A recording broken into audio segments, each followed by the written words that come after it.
All right, welcome to the Sae Bae cast number 182 with Wazzy and Maikeru. How you guys both doing today? Hello, doing wonderful, thank you. Yeah, doing very, very well, thanks, and thanks for having us on. My pleasure. This was a highly requested cast because you guys have both. I said recently, although there was some guy getting mad at me talking about the word recently, but you guys have Yeah, moved. it was like 10 months ago. It's not recent. I was like, oh, I see. You guys have moved from RS3 to OSRS. You are both. It was kind of like a group thing that happened. I swear, I think it was like three or four of you that moved over to OSRS just about like almost a year ago at this point. Is that correct? Mm-hmm. Yeah, I messaged a bunch of people about Group Iron Man on Old School because RS3 kind of like shit the bed with the Battle Pass thing that they did post Necromancy, and then Necromancy skill release was a whole different thing we can get into later on. But I kind of was a bit burnt, and I know a lot of people had the similar like sentiment. So I kind of messaged a bunch of people, Wazzy, and we moved over with a couple other people like Evil Lucario as well, who's big RS3 player, and Paralee, who's RS3 streamer too, and I Trolled You, who did the like race for the new skills and stuff, but he doesn't actively play RS3. He played for like 2 months and then stopped. But either way, it was fun to move over with a bunch of like RS3 players who had never played old school before, and it's been a really, really good experience. I would say me and Wazzy are the people that went the hardest and are still You can say that playing a again. lot. Yeah, and then Luca played a decent amount and is still playing as well. Paralee and I Told You have kind of like tapered off a little bit. Okay, I see. Have they converted back to RS3 a little bit? I think Paralee plays a bit of both still, but she's had a lot of things IRL like moving house and everything, so she hasn't really been playing anything. But I think she said she was looking to get back into both RS3 and old school. Okay, well, I just recently followed you, Mike, and Wazzy I've been following I think for a few months at this point, and I will just say the first stream I popped in on your stream, Wazzy, you were doing CG, and it looked like you had played OSRS for like years. I mean, just you were so proficient at the game, and your clicks are just like there. So is there any sort of translation? I mean, how much translation is there between RS3 and OSRS? I know this is a very broad question. We'll probably Yeah, dive a little bit deeper into it later, but yeah, I definitely think it's easier to go from RS3 to old school than old school to RS3. I would agree. Because, yeah, like I'm already used to the tick system, and there are some like strats in RS3 in combat. I think called like 4 tick auto attacking. That you got to be very aware of like what tick you're attacking on, very broadly. And I think just being aware of ticks from the get-go helped a lot. And yeah, I don't know. I've gelled with old school a lot more than I thought I would, because I don't know if you remember, Mike. Back when you first asked about the group Iron Man, I was like, yeah, I mean, I might play it a little bit every now and then. And yeah, it turns out it's been a bit more than a little bit, hasn't it? Also, And, like you yeah. started out just AFKing crabs and still playing RS3, finishing up your achievements on there. So like Yes. you didn't really play old school for the first maybe like month, and then you just went insane. Yeah, because I kind of finished my RS3 goals, which was essentially get every single boss drop on my Iron Man, every single boss drop in the game, and that was done. I kind of ran out of stuff, and I was like, well, you know what? I may as well put a bit more time into old school now. And then 1,300 CGs later, I was free. So Jesus, 13. That is not a great introduction to old school, right? Just 1300 CGs. yeah, it wasn't a great time, I'm not gonna lie, but I did it, and I haven't looked back. Okay, so I don't know how familiar you are with the hours it would take to complete all boss drops in old school, but do you think it's Oh, comparable Christ. to RS3? And Um, this is coming from someone who I really have no idea what RS3 entails. So you're gonna have to like teach me this. there's definitely a hell of a lot in RS3, but then I just think to old school, you got like Chambers of Zarek, like getting all the drops there. And I guess if you you'd include maybe like even challenge include... mode and stuff capes, then Yeah, I was thinking old school capes, is yeah. even more crazy. Yeah. What if we were to exclude the raids section? So if we're looking at the collection log and just looking at the bosses, so exclude all 3 raids, do you think it's comparable then? Everything other than pets, yeah. That's true. That's The true, reason yeah, why I 'cause- say that is because there's like a bad luck mitigation system just for pets on RS3. There's no bad luck mitigation for like anything else for the most part, except for when you do a boss for a pet. Say the pet's a 1 in 2k. Once you have a fifth of the KC, so 400, it then gets an additional roll. So then it becomes a 2 in 2k at 400, and then at 800 it's a 3 in 2k. So pets are a lot easier to obtain on RS3, and I think that's probably the difference between getting all of the collection logs on RS3 versus old school. I think items are still hella rare on RS3, and there's some that take a long time. But yeah, overall, I would say pets are the biggest factor, and old school's longer because of that. Okay. So, Wazzy, do you know how many hours roughly you spent on that goal of yours on RS3? Oh, God. It's always such a hard thing to calculate. Yeah, like I mean, I guess you just look at my in-game time, which I think is a bit over 300 days. Okay. I could be wrong on that. I might have to... Well, I might log in and double check, actually, and I can actually tell you exactly how long it took. Yeah, and you mostly did PVM for that, other than a little bit of skilling, right? So yeah, I mean, I did all the necessary skilling for PVM, essentially. Yeah. But I've not done any, like, extracurricular activities. Like, everything has just been, like, working towards PVM stuff, basically. So what are the prerequisites to getting into PVM? Because it almost feels like old school is get a max cave. That's almost what it feels like, although you don't need to. What about RS3? Do you need to be maxed in order to start doing all the bosses, or can you just... I guess Invention is kind of a big thing. Yeah, and herb law.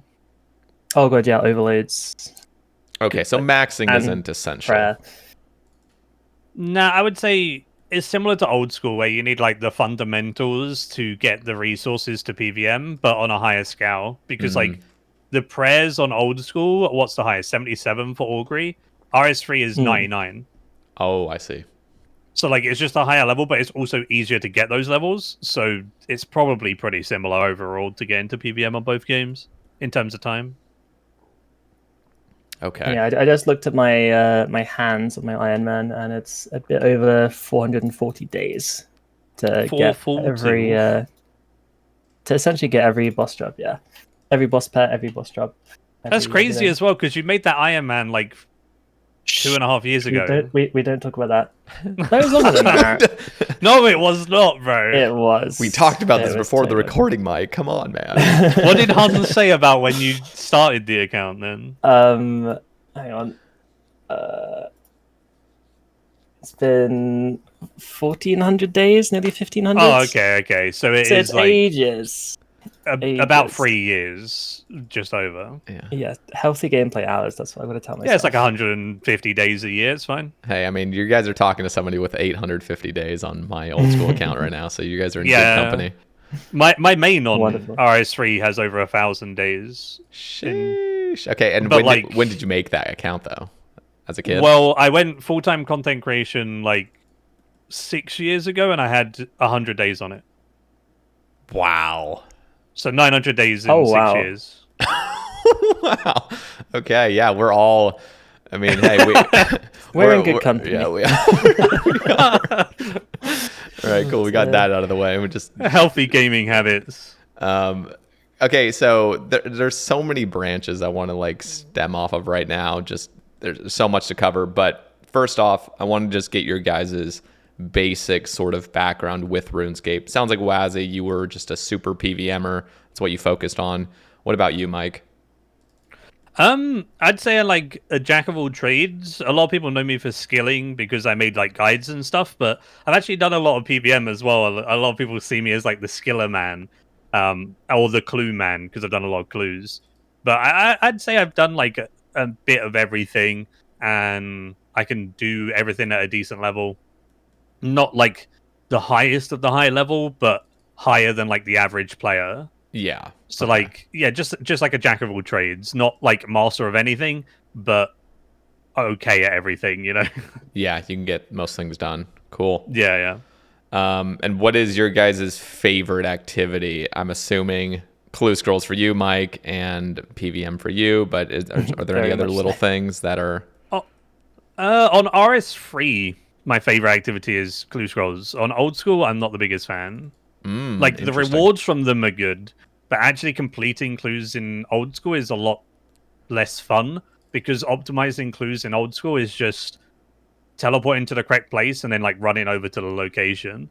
Whereas RS3, it's like way more than that because you have surge ability, which just like teleports you 8 tiles ahead. And then there's a bladed dive one, which is like a pinpointed one, and you can click where you go.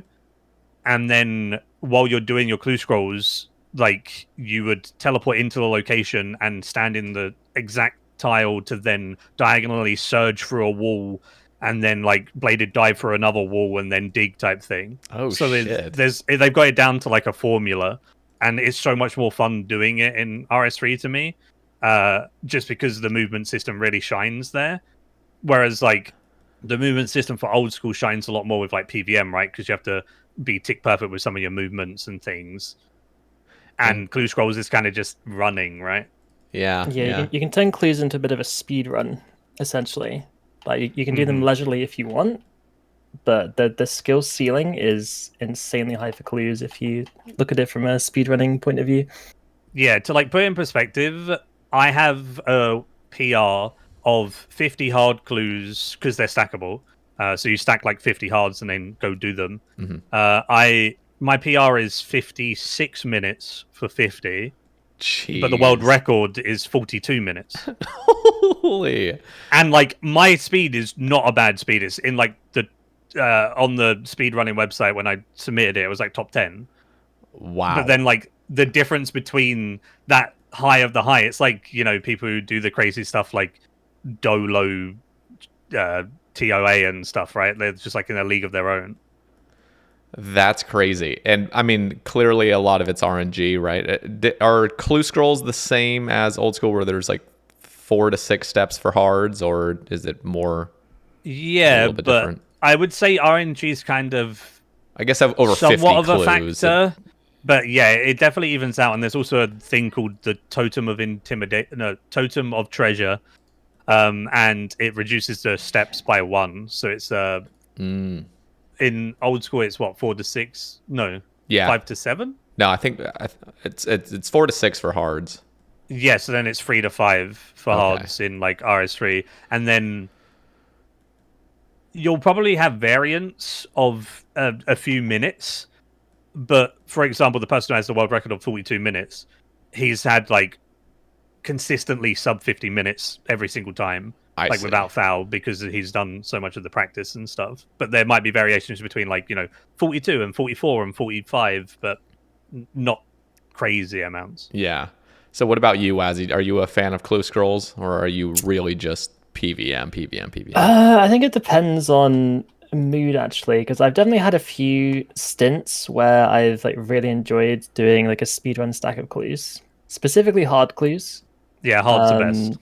Yeah, and like it's like I enjoy going fast on games. Like I like doing things efficiently and trying to go speedy. And like if I'm in the zone for it, I am partial to a bunch of clue scrolls if I'm in the zone, which isn't overly common. I am, but I've done a fair share. I think I'm in low 4 digits. Like Yeah, that's a 1,000 hard decent clues. amount. So, Yeah. That's respectable. yeah, mostly PVM those for me. Okay, and let me get this straight as well. You're talking about pet drop rates having this kind of protection system, or not protection, but They call it a yeah, threshold. what do you call it? Threshold system. Is that with just pets, or is that with items as well? Only pets. Yeah, just pets, except for one boss has a somewhat bad luck mitigation. Okay. Yeah, Zamorak has a thing which is interesting. Let's put it that way. Let's hear I think it. they were trying it because he's like one of the newer bosses. They were like trying it out with him, but essentially, if you kill him, there's like an enrage system that goes up, and he gets like a new phase at 100%. So you have to kill him at 100% plus to then start getting like a bad luck mitigation built up, and then it has like a cap. But then the higher enrage you kill him at, the quicker the bad luck mitigation ramps up, and like obviously you have a higher chance of getting loot anyway. So Okay. it's a very like complex system, but I try to explain it as simple as possible. So I don't know yeah, whether that was essentially good. how they've done it is you have to go 10 kills without a drop, Oh, and you then do now, bad yeah, luck yeah. starts kicking in. So what that means is people do like the lowest enrage possible, which is 100, to get those 10 kills. Then they go to really high enrage and get a drop like really quite quickly. Interesting. So So there's it's always ways to abuse these kind of systems, it feels yeah. like. So Yeah, they didn't Yeah, have the it's 10 kill system in there when it first started as well, right? And it was also available on 0% enrage as Yeah, well. yeah. at the So they like beginning, tried to but that- tweak it so it wouldn't get abused, but then it still got abused, right? So what are your guys' thoughts on bad luck mitigation, even with pets in RS3? Do you think it's a healthy thing to have? Also, on top of that question, what is the driest you could go on a pet? I mean, is there a certain limit where it's just now 100% chance you're going to get it? It's never 100%. Okay. One of the worst I've seen was a guy called Futon. He went, I think, 500 Elite Dungeon 1 solos, which I think was like 10x the drop rate, essentially. yeah, and it took like half an hour per run at the time. It's like a Cox type With thing. bad luck mitigation, 10x rate. Yeah. Dear I've God. never seen anyone more unlucky than him. That's crazy to think. Okay. What are your guys' thoughts on the system overall? I think it's fine for pets personally because they are just a cosmetic at the end of the day, and also they're absurdly rare in certain circumstances. Because like Gold's Dungeon is the same in RS3; it's a 1 in 5k. It's like going for all those pets in old school. You see those horror stories of people being rank 1 with 35k kills. That just doesn't really happen in RS3 because of that bad luck mitigation, which I guess you could argue takes away a bit of the fun, but I also think it just makes those things more obtainable. But I would say seeing a pet in RS3 feels a lot less like a wow factor than seeing a pet in old school because of the threshold system. Yeah, that's true. See, Yeah, there's a little bit of that. Sorry. No. Yeah, I feel like- Well, I was just gonna say, one of the things that is cool. I mean, as much as it just sucks to go dry on things, there is that element of a flex when it comes to an MMO. So I don't know, the super rare stuff. Although it sucks, I think this. You were saying, Mike, that the cosmetics actually kind of make sense for you to not go absurdly dry on it. I actually have the opposite view where like the cosmetics really can be the things that can go that you I should could be see able to that. go super dry on. Because like they don't affect your account other than it's a flex. So if you don't get Exactly. it, it doesn't make it so you can't kill a boss. So, yeah, I get that for sure. Yeah, and I don't mind it either way. I think it's far too late for old school to even want to put a system like that in, and it works fine as it is. And I think obviously RS3's had it for so long, it might as well just stay. Yeah. Yes, your president. I think I'm on the other side of the field here. Like, I kind of want bad luck mitigation on essentially everything in both games. Just CG though, right? Or not CG anymore. Not CG anymore because now you're out of there. No, CG's fine. No, I'm kidding. But no, it's just like I see these posts of people like on Reddit that have like there was a post today who had 5,000 Vardorvis and didn't have a vestige. Like to me, that just should not happen. Like Yeah. at that point, like people are not having fun. Like there comes a point with every job that people are going for that people just stop having fun. Like I remember I saw the guy that was rank 1 Zami at the time. Like I saw him in game. It was nice actually. It was cool. But I just looked at his high scores. Yeah, he's 25k Zami and no pet. And I'm like, is this guy still having fun after 25k? like probably not realistically. But there's always that trap. You get in too deep, don't you? And you're like, well, I mean, yeah, I've come this far. I've got to do the rest, right? But See, that is a good point, and I empathize with that, especially nowadays that I've taken the game slightly more casual than I used to. I used to really degen this game, so I definitely had like a way more like jaded view on just how many hours things should take. But over the past few years, especially, I just feel like if we're going to keep the old school system without bad luck mitigation, we have to make very reasonable drop rates. That's my personal opinion on things. I feel like when items, I guess there's different tiers of items. Raids could probably take a little bit longer. But one of the things I've been kind of advocating for years is the chambers drop tables. I mean, those are to get a T-bow, if you're more of a casual player and you're just running team raids and you're dying here and there, that one item takes about 500 hours to get. So that's out of control, in my opinion. I don't think any item should even really surpass the 250-hour threshold, even when it comes to like raids, mega rares. And you could go unlucky on that as well. I know. Think about 10x rate of a T-bow, 5,000 hours. Like what? Even if you really try to be efficient, you're still looking at 3,500 to 4,000 hours. Yeah, it's crazy. I've seen people be like 3,000 and odd solos for a T-bow, and you're just like, how long does that's insanity amount of time. Yeah, to me, I just look at that and I'm like, that shouldn't be allowed to exist. Yeah, it's pretty bad. There needs to be some, I don't know. It's really hard to say, and everybody has a different view. Personally, I think normal items such as vestiges, for example, from like normal boss drops shouldn't ever even be above like the 50-hour mark. I mean, and most of the time they do hit that range, but there are a few exceptions that just go well above that, and I think that's just absurd. Most items I would actually say should probably be in like the 20-hour mark, just so that if you do go dry, it's not like just the stupidest grind ever. Plus, nowadays we are getting just so many updates. There's so many bosses in the game now. There's so many things to go for, and making things take 100 to 200 hours sometimes to obtain is just unreasonable. It's just, I don't know. So, what would you like? What would your ideal bad luck mitigation be then? So if you're an advocate for it, how do you think it should work? Should it work like you go drop rate and then you get an extra roll, or is it like later than that? You go 2 times the rate, it becomes more common? Well, one of the systems. Well, I'll just butt in real quick before Wazzy. One of the systems I actually do like that I think was a missed opportunity. I don't know if you guys have done any of the DT2 bosses yet, but they drop these. What are they? The quartz? rings? No. The little quartz things or whatever. Yeah, the blood quartz. Those things had such good potential to be a sort of bad luck mitigation item. That's not exactly bad luck mitigation. It could be an item where you're getting these things, and then somehow they involve a system that kind of checks your luck almost, and then you could get uniques from the quartz themselves. But instead, they just decided to just give it normal loot, and there's no chance for a unique from opening those. I thought that would have been a brilliant idea to just kind of rebalance out your luck in a slight fun way, because I mean, it's a similar system to like chewed bones, getting your Dragon Full Helm. You get these little chewed bones here and there that kind of just makes the grind feel a little bit more consistent and not so absurd. And I'd love items like that you're getting, and then you have little chances of uniques along the way.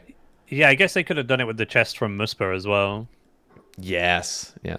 Technically, the Misper chest does have a Venator shard in it. It's just like 5 times rarer than normal. Yeah, exactly. Instead of making it more common, they make it more rare, right? Like, it doesn't make sense. Well, I mean, I guess the idea with Misper is it's like, I think it's an extra drop rather than like a main it takes out drop, one of isn't your it? rolls, I think. Yeah, Does you it? get. Oh, actually, it might be. I'm not sure. I don't know. I'm like Can't remember. 70% sure it's an extra thing. It might be. Don't you get 2 drops from Muspa though? Yeah, I'm pretty sure recently I had 2 drops and a chest. Though. Oh, that yeah, might okay, be then. right. But I could be wrong. So it's but- just like a bonus roll. yeah, Okay. bonus roll that's slightly rare, I guess. So it's I guess that's kind of it's a cool, slight but buff. they could have made it a bit more interesting, because every time I've opened up one, I've got like a black dragon hide body or something. I'm like, oh, all right, yeah, good. Yeah, Hooray! that's not fun. But are those tradable, by the way? Those frozen I don't caches? think so. No, but I don't think so. I'm an Iron Man, so The I have fact no that they're idea. untradeable really should be a great opportunity to have a buffed drop there. Like to get, that's dumb. Yeah, because the problem is you get something that is rare, like it's not common to get a frozen cache, but then it's also not overly exciting when you do get one, because like, oh well, it's probably just like a black de-eyed body or something. But Yeah, it's so much fun. Yeah, it could even contain another chest. Yeah, that's so weird. I've had that that's happen. possible. So dumb. So dumb. I Go love it. infinite with your chest.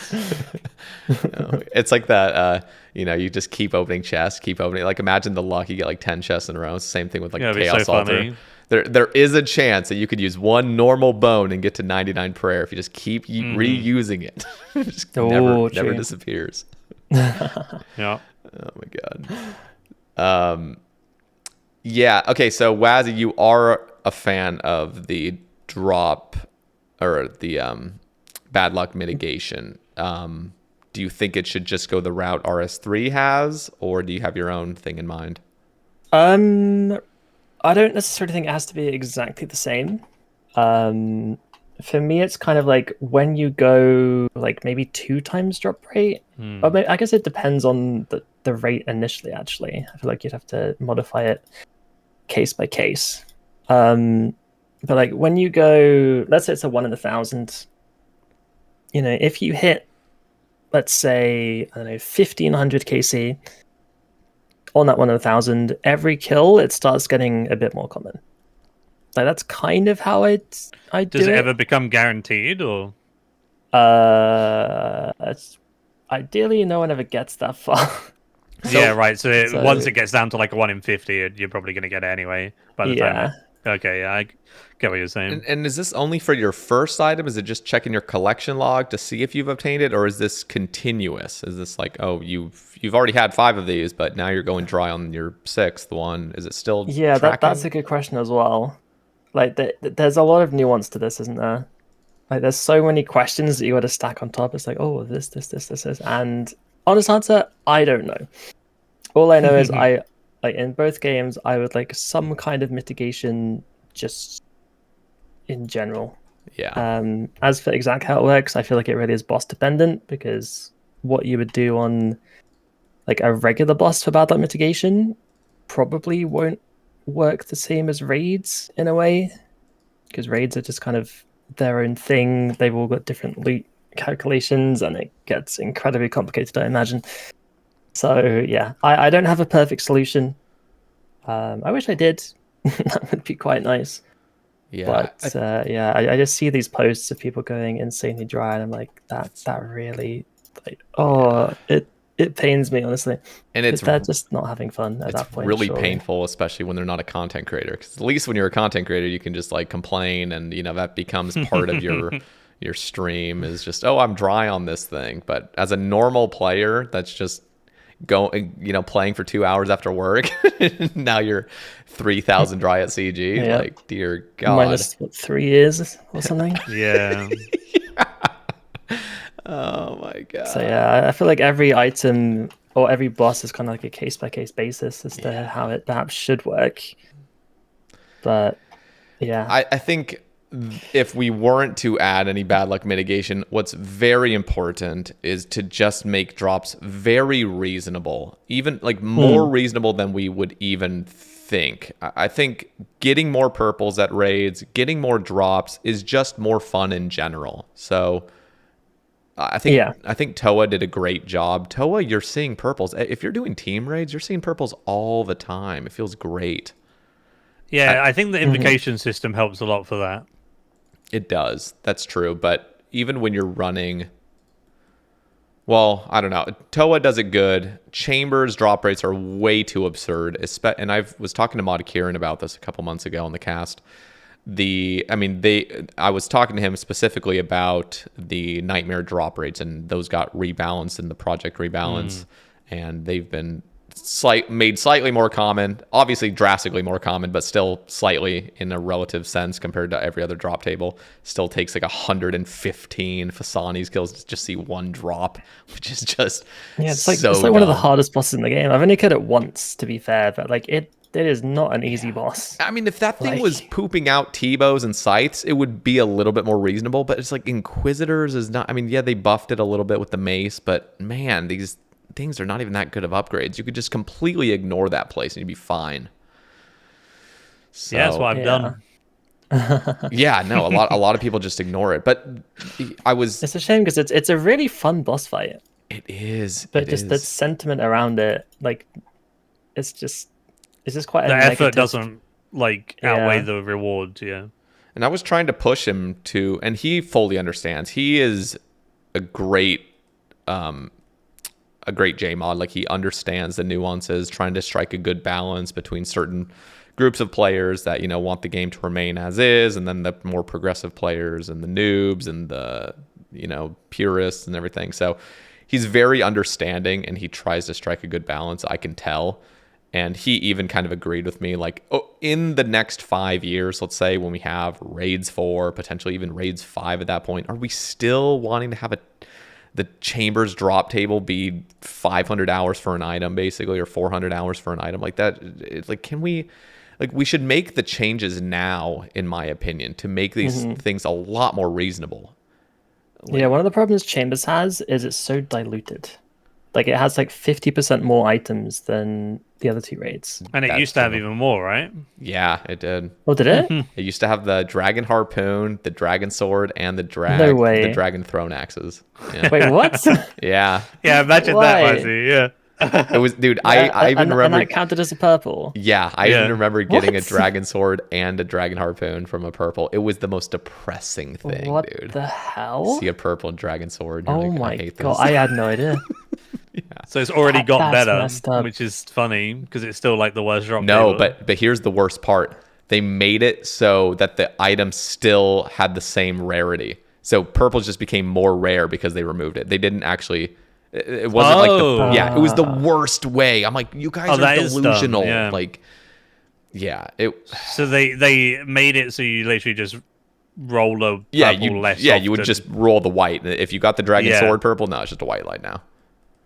Okay, yeah, that's dumb. I thought they just made like the purples a bit more common, but yeah, it seems weird. There's just this, like, I don't know. I would honestly love to see a poll taken from the community at large saying, like, would you be fine with these drop rates being increased by like 40%? Like, seriously, I'm actually advocating for, like, me personally, I would actually want those drop rates to be doubled. I'm not even kidding. Like, if purples were just twice as common, I think that would be the most positive change for Chambers. Yes, the economy would shift a little bit, but ultimately supply and demand equals out.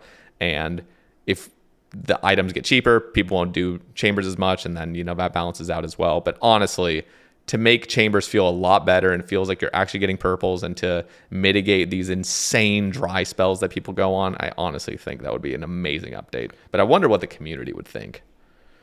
Yeah, that's the issue because there's a lot of people you have to cater to. Like, I'm 120 KC since my last purple at Cox, and it kind of sucks because I really enjoy the raid, but then I just don't really have as much motivation to do it because, like, that 120 KC is like 35 hours or something. Like, that's a long time to not see anything in a video game, right? So yeah, it's depressing.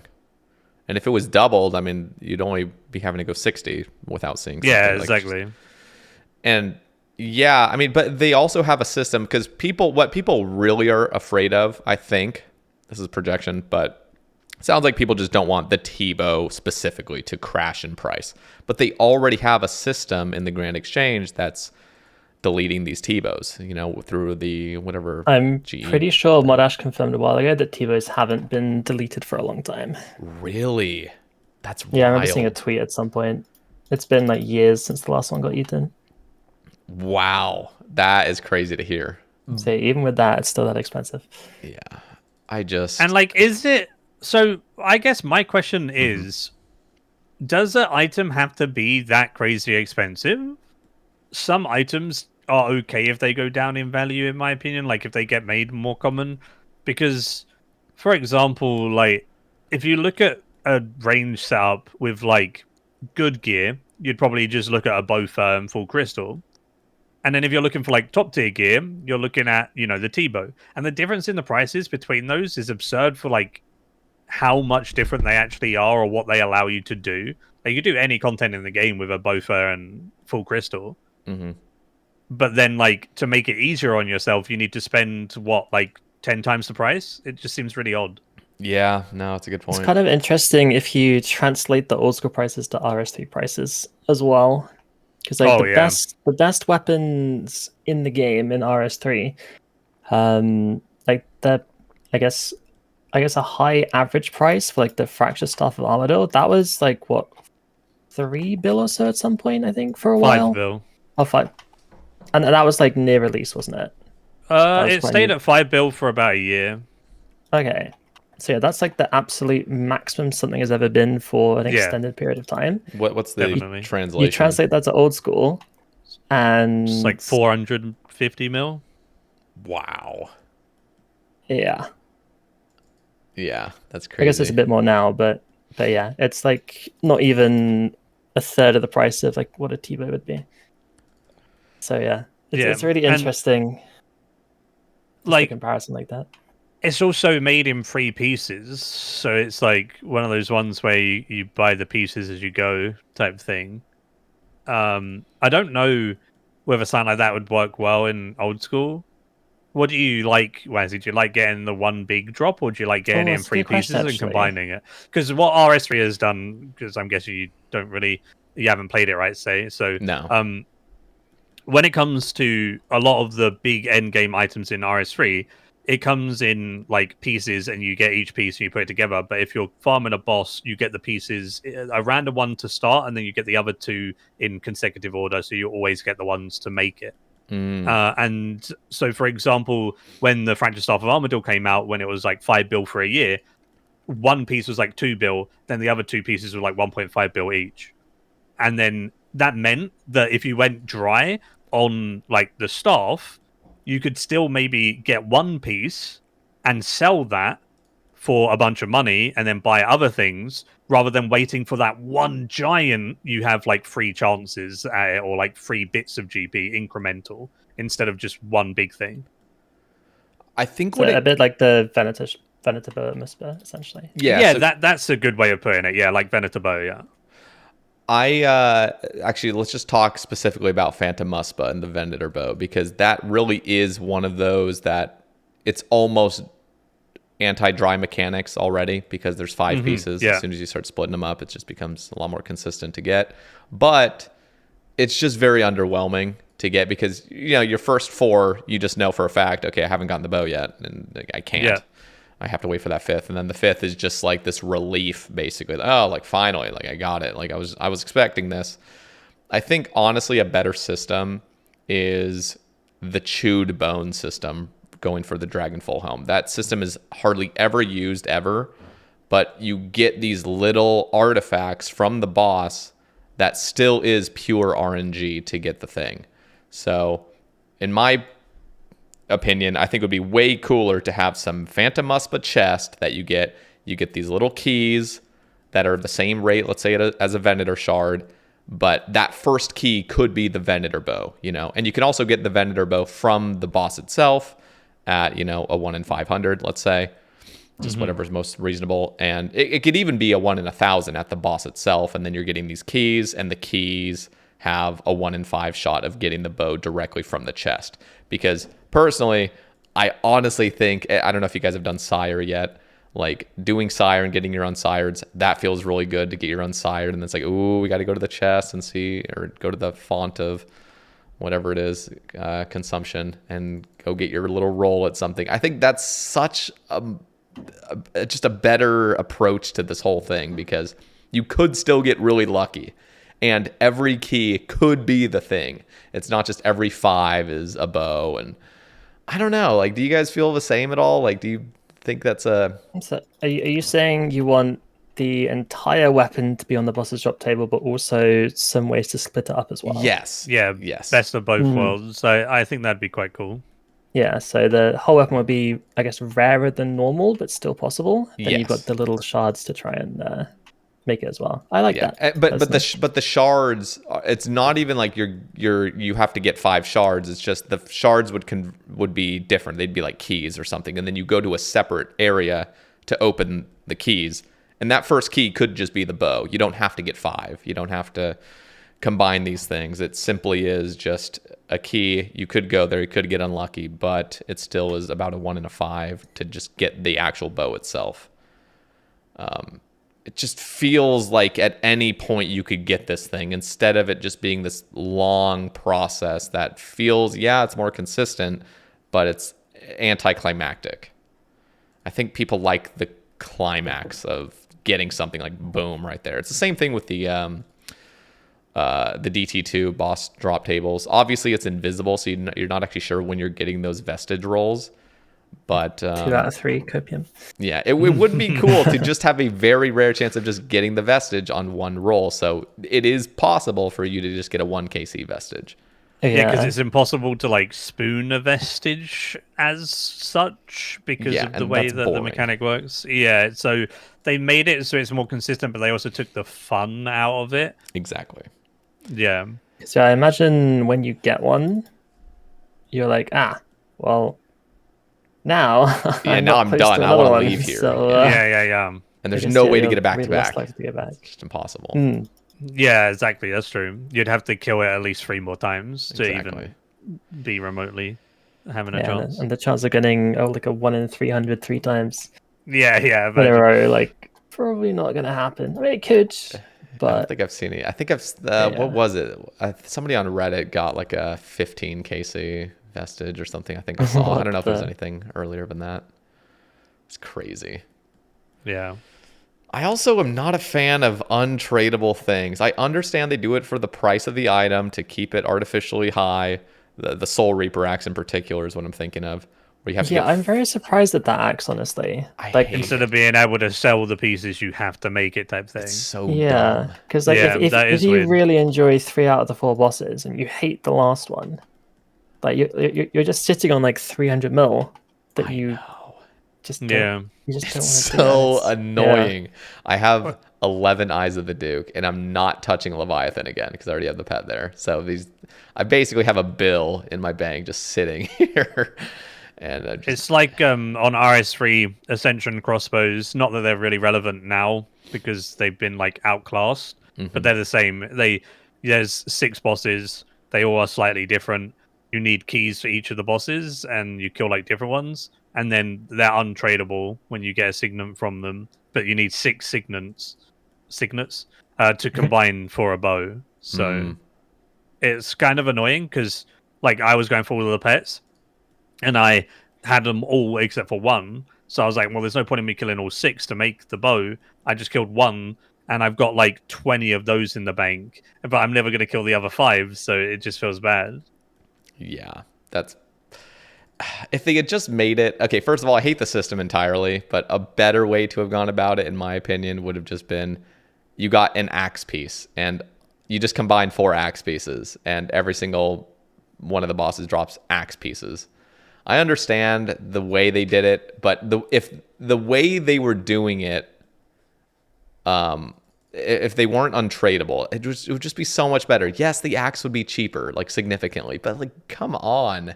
Nobody likes to just have a bunch of untradeable garbage in their bank and just waiting to, kill the other things for it, especially going dry on a pet specifically and then having just a mountain of random untradeable things that you now have to kill mountains of the other bosses to, I don't know. I think it's so stupid. Plus, everybody hates the ingot system, which I agree with as well.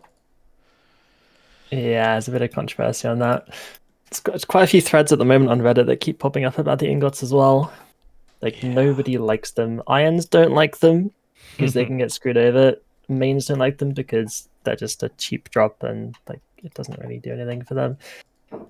I mean, going back to anticlimactic, the worst part about DT2 is you get the drop and it's untradeable. So it doesn't even have the pink light or anything or the GE value, like boom, there it is. There's the ring or there's the thing, there's the axe.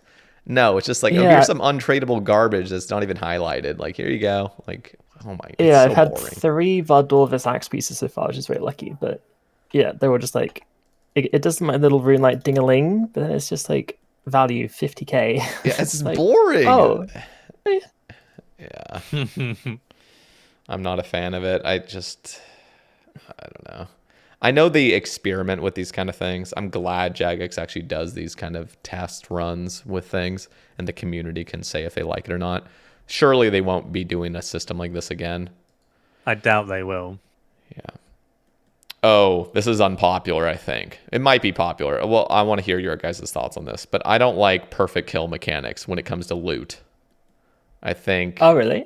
Yeah, I don't like it because what inevitably has happened, I've killed 5,800 Duke at this point, still no pet, but Duke is probably the most egregious example, just because you're prepping this thing and you get hit by a shadow, and so you're not even into the fight yet, and you already know you're getting, a 50% decrease in loot, and it's just like really depressing. Because the problem with the system, I think, is that it doesn't feel like you're getting 50% more loot by getting a perfect kill. It just feels like you're getting punished whenever you make a singular mistake, because getting the perfect loot just feels like you just normally got the loot, like the normal amount.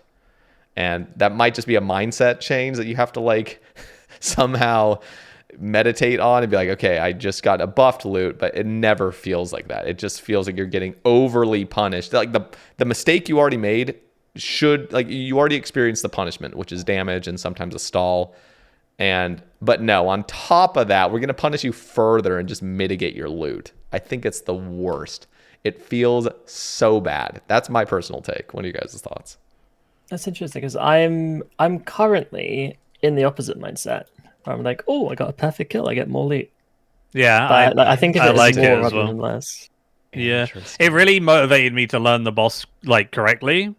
So like when I was doing Vardorvis and I got my first perfect kill, I was like, oh, I got extra loot. That's so cool. I should probably just concentrate more. And then like it really incentivizes fully learning the boss instead of just tanking mechanics and eating because you can type thing, Yeah, no, I think Vardorvis, I never thought about it too much, because Vardorvis is such a fast fight, and it's just, I think it's Duke's something just specifically poopy with anyway. Duke. I think it's specifically with Duke that's It's made just me him hate being it. bad. What, 5,000 Duke does to a man?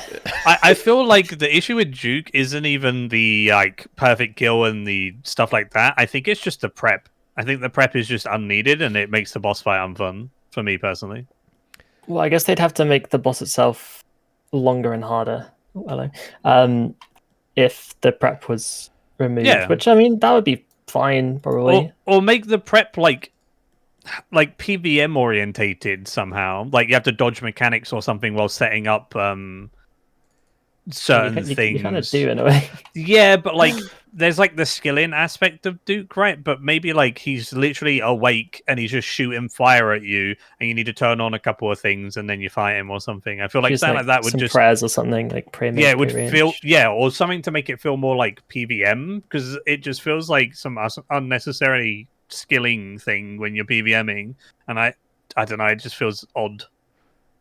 I think I like how Duke is charming enough that it is just a unique fight that, you're prepping this little potion thing to throw at it. I think one of the problems is it's not like bouncy enough. I use that term bouncy, where it just feels like it's fluid. You're going fast, you're zooming.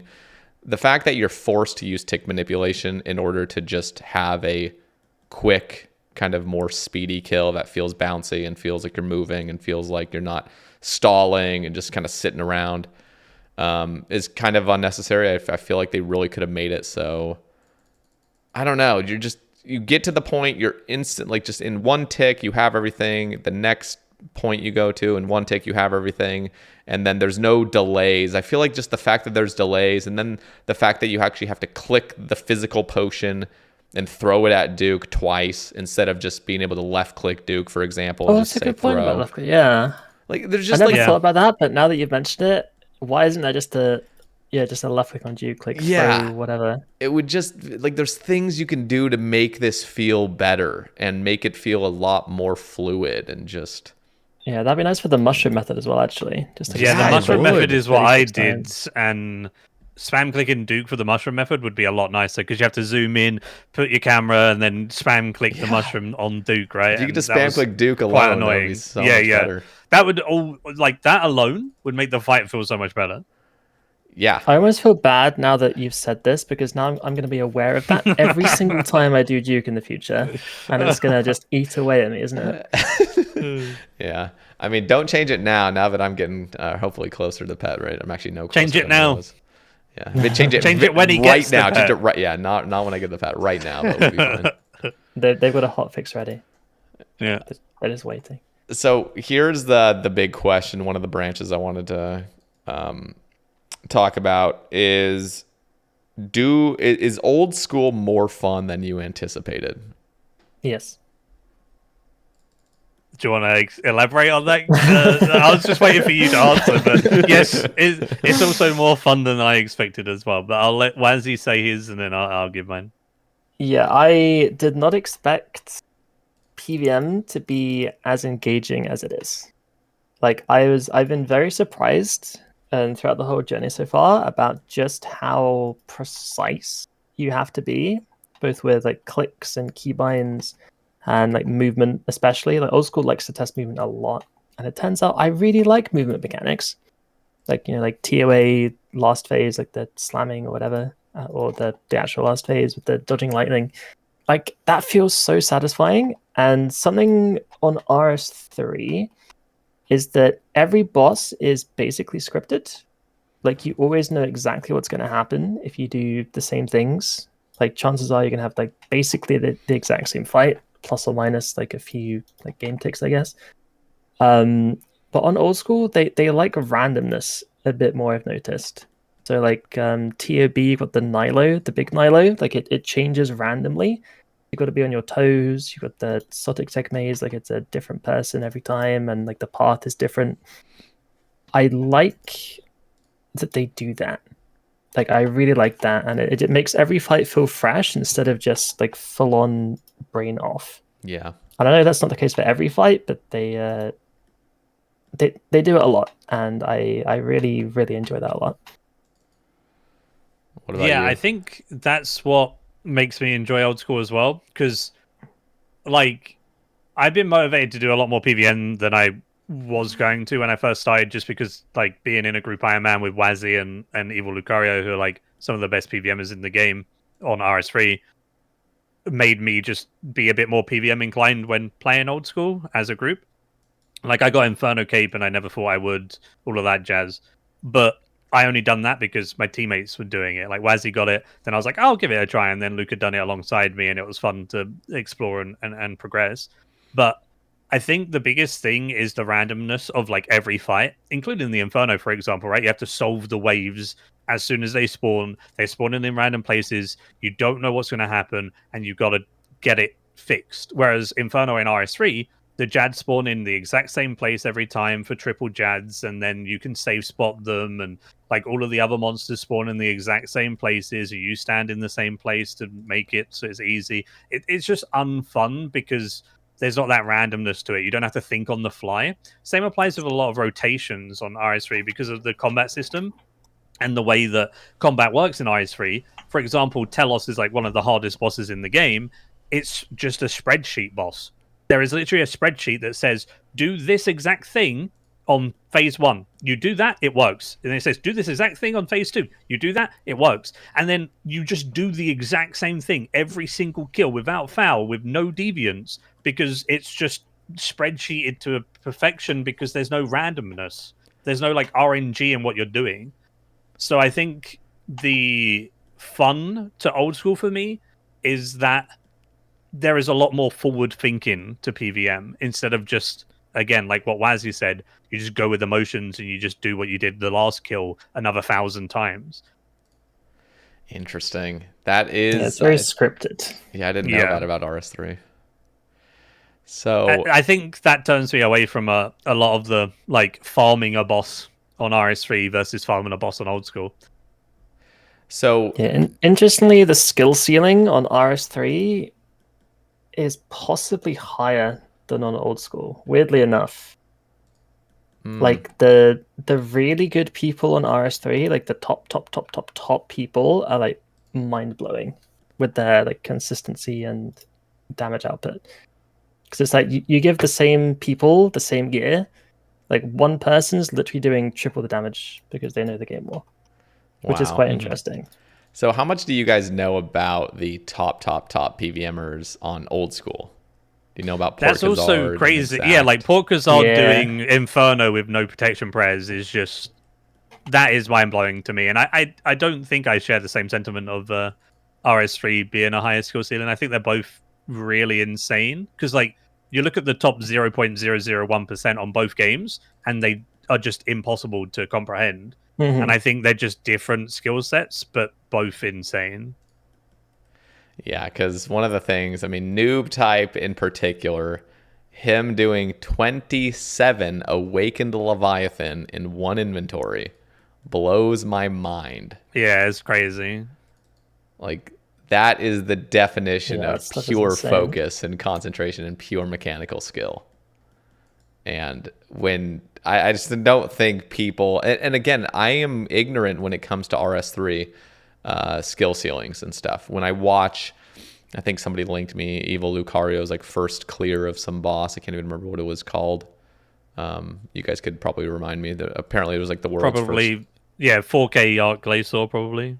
Something like that, yeah. And I remember watching it, and I have no idea what's happening. I don't know if this is like super that just pure skill, like the amount of focus that's taking place. And I feel like when people are unfamiliar with old school, they probably see the Awakened Leviathan and be like, oh, okay, that's not anything crazy. But Yeah, essentially, one mistake, you get one shot, yeah, kind of thing. And the fight was like, what, maybe half an hour, I think, for that on release. Yeah, for the Glacier. Yeah. Yeah. The Arc Glacier 4K was crazy because so just to pretty much like to dumb it down, there's like obviously a lot of mechanics going on with the boss fight, but throughout all of the mechanics and the whole of the boss fight, you need to flick on a spirit shield to absorb damage every time you get hit.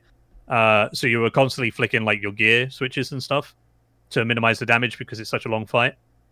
And it was like half an hour of doing that. And if you just failed to do that or failed to prayer flick, then you just fall over instantly. So like that is crazy still to do, right? Like that's still a crazy feat. yep.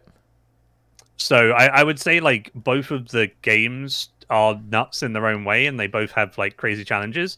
And I think for me personally, the way that I compare the two games, or if someone asks me like what's more difficult, I would say as a baseline for like just a boss, like when you go do the Inferno for the first time, or when you go do, I don't know, just normal Desert Treasure 2 bosses.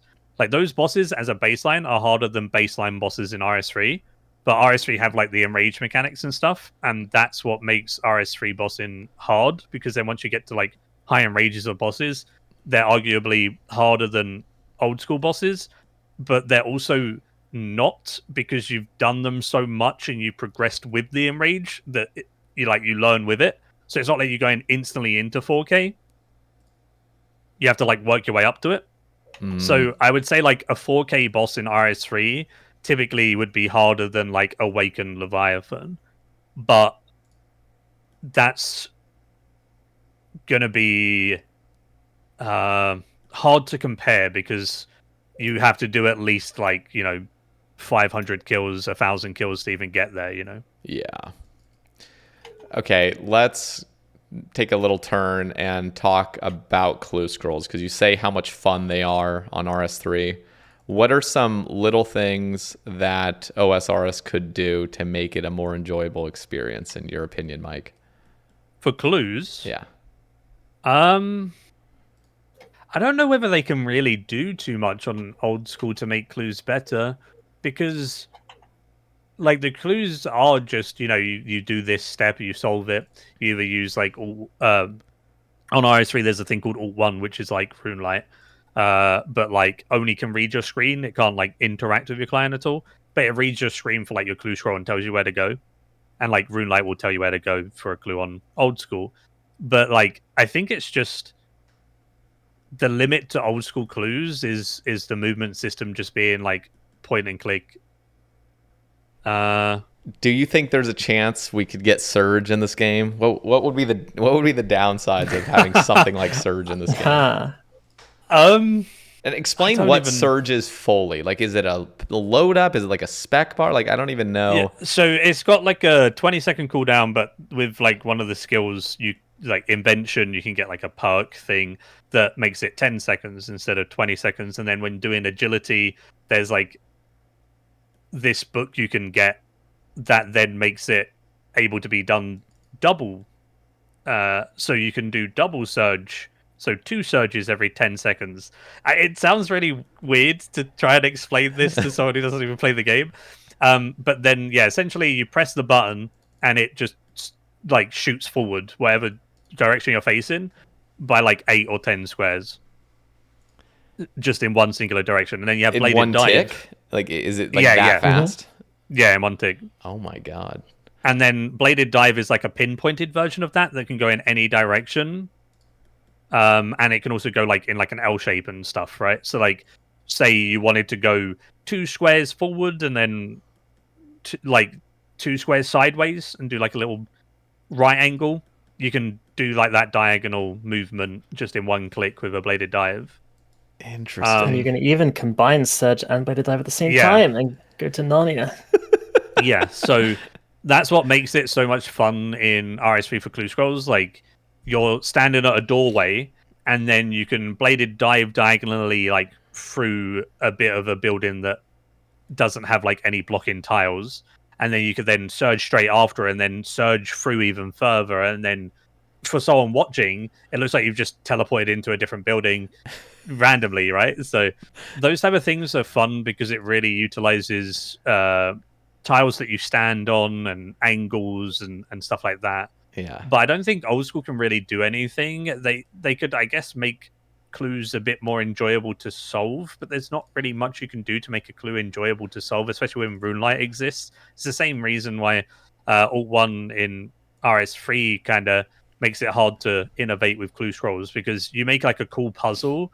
Master clues in RS3, for example, have like tower puzzles and not Celtic knots, that's for elites.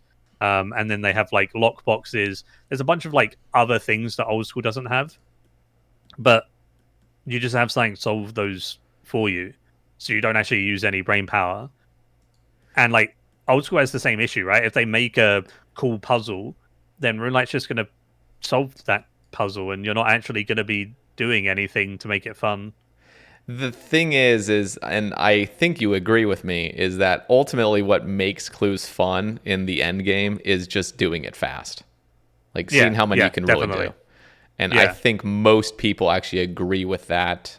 If you've done enough clue scrolls, you realize going speedy is what's making it fun. And there is a feeling you get when you see a certain clue step, and it's all emotional, I feel like. But I'll see a certain clue step. I've done thousands of them at this point. I'll see a clue step, and I just get annoyed by looking at it because I know. Yeah, because you know you got to run for like 45 seconds. Yeah. And what I want to see change is getting rid of those bad feelings. You see a clue step, and there's something wrong with it, and you could pinpoint what's wrong with this step. And what I would love to see is a full-on clue scroll kind of rework a little bit where, I don't know, there's just some steps that are so painful, like the agility pyramid step, for example. Yeah. It's like, why? Yeah, it's horrible. Like, this is just awful. And you know what? I think I was talking about this with, maybe it was Alkin, because he's played a lot of RS3, and he said that in RS3, there's like a clue outfit that acts as your stash units, basically. Yeah. That would be amazing. I would actually be such a fan of not having to click on your stash unit, equip the 3 things, and do it. I wish you just wear a clue outfit and just boom. It goes to an even higher level now because they updated the clue outfit because the legs were kind of useless. So they made the legs now signal Yuri. So you can like use the effect of your legs and Yuri pops up, and then you just talk to him, or you kill the double agent and then use your leg effect again, so you don't have to find the emote in your list and stuff. That's dope. And then like with the steps that you said you don't like doing, they have like a backpack, and then when you're doing clues, it has charges that build up from doing clues. So it has a maximum of 4 charges, and every 4 hard clues you do, it gains a charge. And that allows you to re-roll a step. Ooh, okay. So you will roll it into something better, essentially. And like, say you just need to re-roll 1 step every, 5 or so clues, that does that. So like, something like that would be really cool. But again, I don't know whether it would be the old school vibe, because like, is that too easy? Is that like changing it too much? I feel like it isn't, and I feel like it's okay to have something like that because you earn it through doing clue scrolls. You get these things called treasure trail points, and then you spend them to get the outfit, and then that outfit then helps you with clues. I think something like that would be fine. I think so too. And I might be even a bit more aggressive when it comes to changing clue scrolls, because I'm even a proponent of something like stackable. No. Well, yes, I am. I'm a fan of stackable clues now because of the system we currently have, which is just awful. I Right. personally don't like the juggling method where you're dropping 30 clues on the The ground. 1 hour, yeah. It's so dumb. It's so, So private servery. I've been playing I've been playing Extreme One Chunk, Okay. and I've been doing a bunch of clues with like Implings and Hellhounds and stuff. And I was juggling hard clues because like it's so rare to get a step that's doable in my chunks. I was juggling hard clues for about a month and a half until I finally got one done. So I was picking them up and dropping them every hour for a month and a half. That is so bad. So like I like that exists, but it's also very like taxing mentally because I couldn't do anything that was like fully AFK because as soon as I didn't think about the clues, they were gone, right? Yeah. So I feel like it's a weird system, and if you're gonna make it so you can keep them on the ground for an hour, why not make them stackable? It seems very strange. I feel like they're just not wanting to make them stackable, so they tried to make it so they can be, but kind of just made it more stressful. Yeah. By trying to avoid it, right? I'm not a fan of the current system. I understand there's a few advantages for limited account builds and hardcores that can juggle and choose the steps they want, sort of. But personally, I honestly think it would be better to have some sort of skip mechanic that allows you to skip steps and have a stackable system at this point in time. I never really was a big proponent of stackable clues, but again, at this point with the system we have, I would much prefer stackable clues. How much of a stack would you think is warranted? I honestly think it's up to the community to decide. I think if it was just up to me, I would say have it based on your clue ranking at Watson. I think you go to Watson, there's like a certain ranking. That's what I was going to say. Like I would put I'd propose like for anyone who wants stackable clues, anyone who first starts out the game, just have their stack at 1. But once you've done X amount of clues, then you can get 2. And then certain tiers of clues give you more points towards unlocking a higher stack, and then maybe the stack caps are like 10. Yeah. I think that'd be great. That would be a really good reward for doing clues as well. And it would also incentivize people to potentially do more clues. So then when they're doing like Slayer or something, they could get a couple before leaving their task, or not having to like juggle them on the floor now. Mm-hmm. Yeah, I think that would be nice. Yeah, I agree with that. And just my little point I was going to make was... Yeah, sorry for interrupting. No, you're totally good. Is I would even be a proponent of strange old puzzle solvers.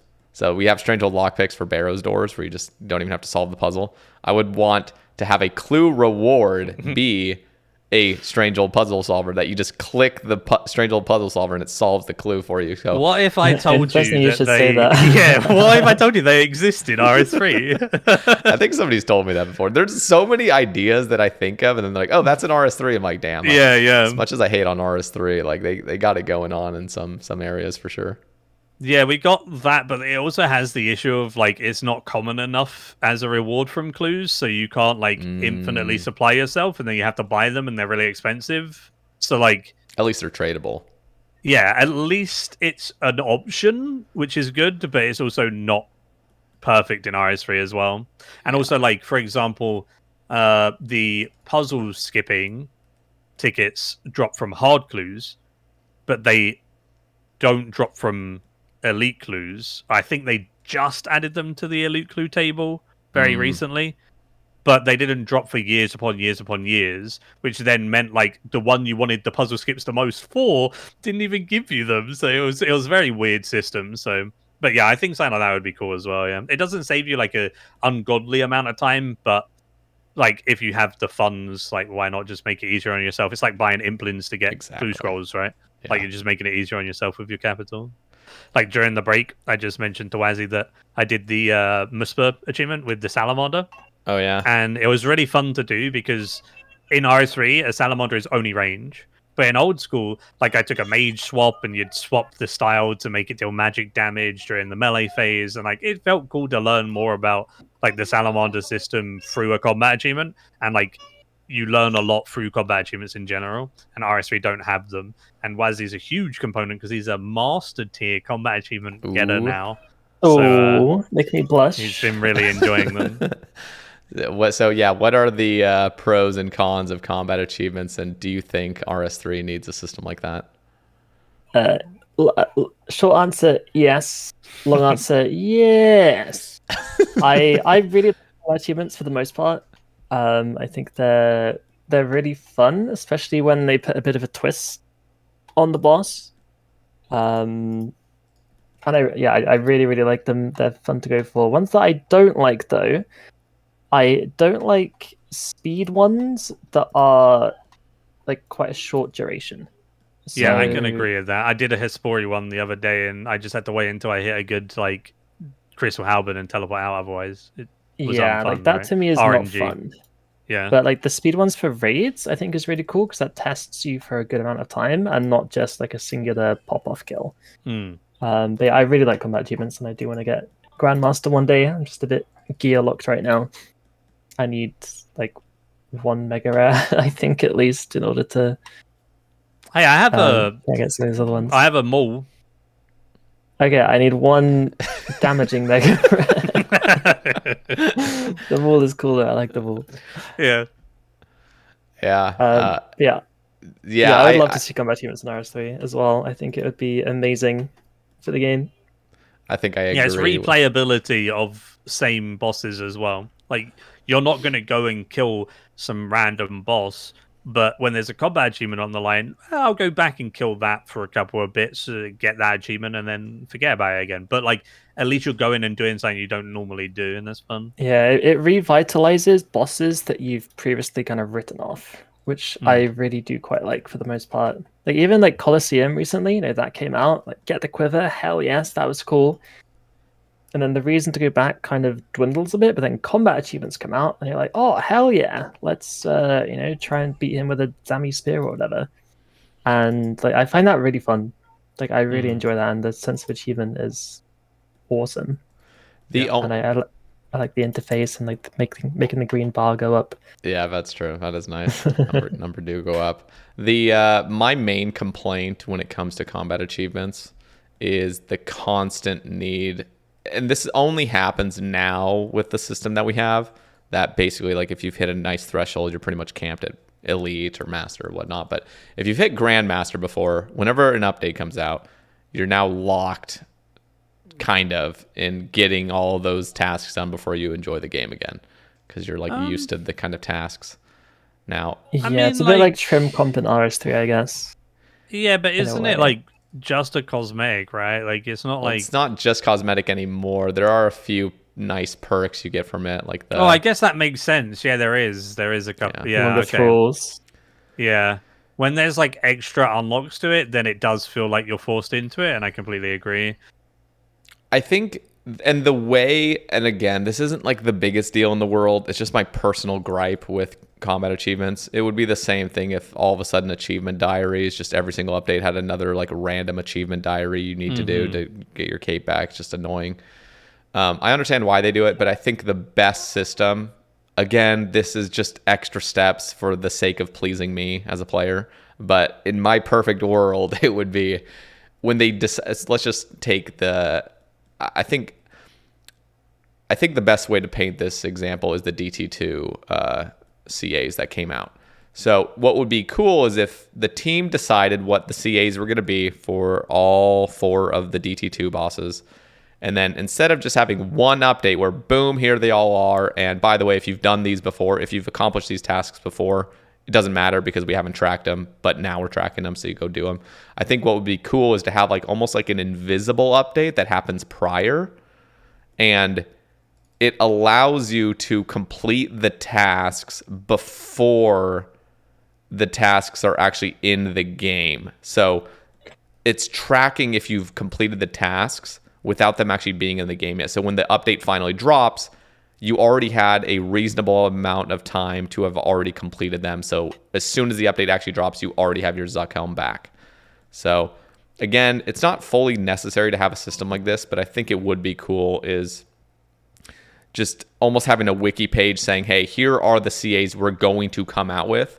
And we've already made an invisible update in the game that allows you to pre-achieve these. So for example, the speed times.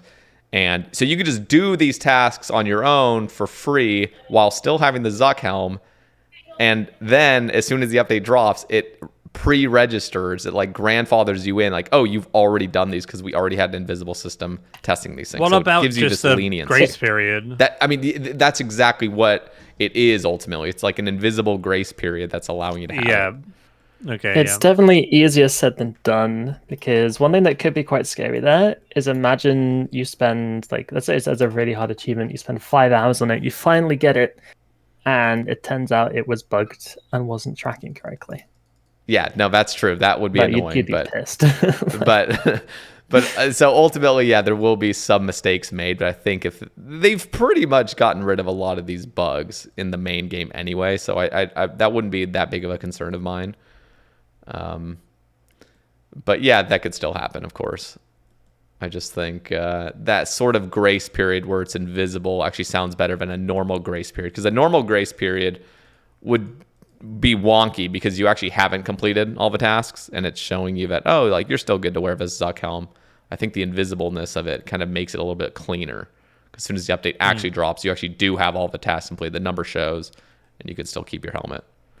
Yeah, it's fair. It's just one of those hard ones to implement for sure. Yeah, But I'm not Jagex against grace periods. I think they're okay. Yeah. I like grace I guess from periods. Jagex POV, it's like, I guess doing that is essentially extra effort for them, and the amount of people that it impacts is very low. That's true. So I imagine There really isn't something like that that many is very hard to grandmasters, justify. right? Yeah. Yeah. No, it's fair. So yeah, it's a nice daydream thought. Yeah, At least. no, that's my only gripe, is just the sheer amount of times. It's like 4 or 5 times a year where you have to re-up your achievements. Just like, oh my god, like this again. Like, I've already done this 12 times. I would. Actually, At least it means would. you're getting bosses, you're getting updates, you're getting tasks. Yeah. No, it's true. I think it's just as soon as you've achieved Zuckhelm, it's such a great feeling. You did it. And then 5 times a year, you have to redo that. And it just doesn't even feel good anymore. It's like, okay, time to just fucking do my chores again. Like, here's my chores. Here's my chores to keep my Zuckhelm. Like, it's just annoying. That's my one gripe. I had to say it. That's just how I feel, unfortunately. That's definitely a big, like, end game player issue. Yeah. It's the same in, like, I mean- RS3 and stuff as well. Like, there is a lot of things like that, but in the grand scheme of things, like, it's not that important, right? But it's important to you, which is fair enough.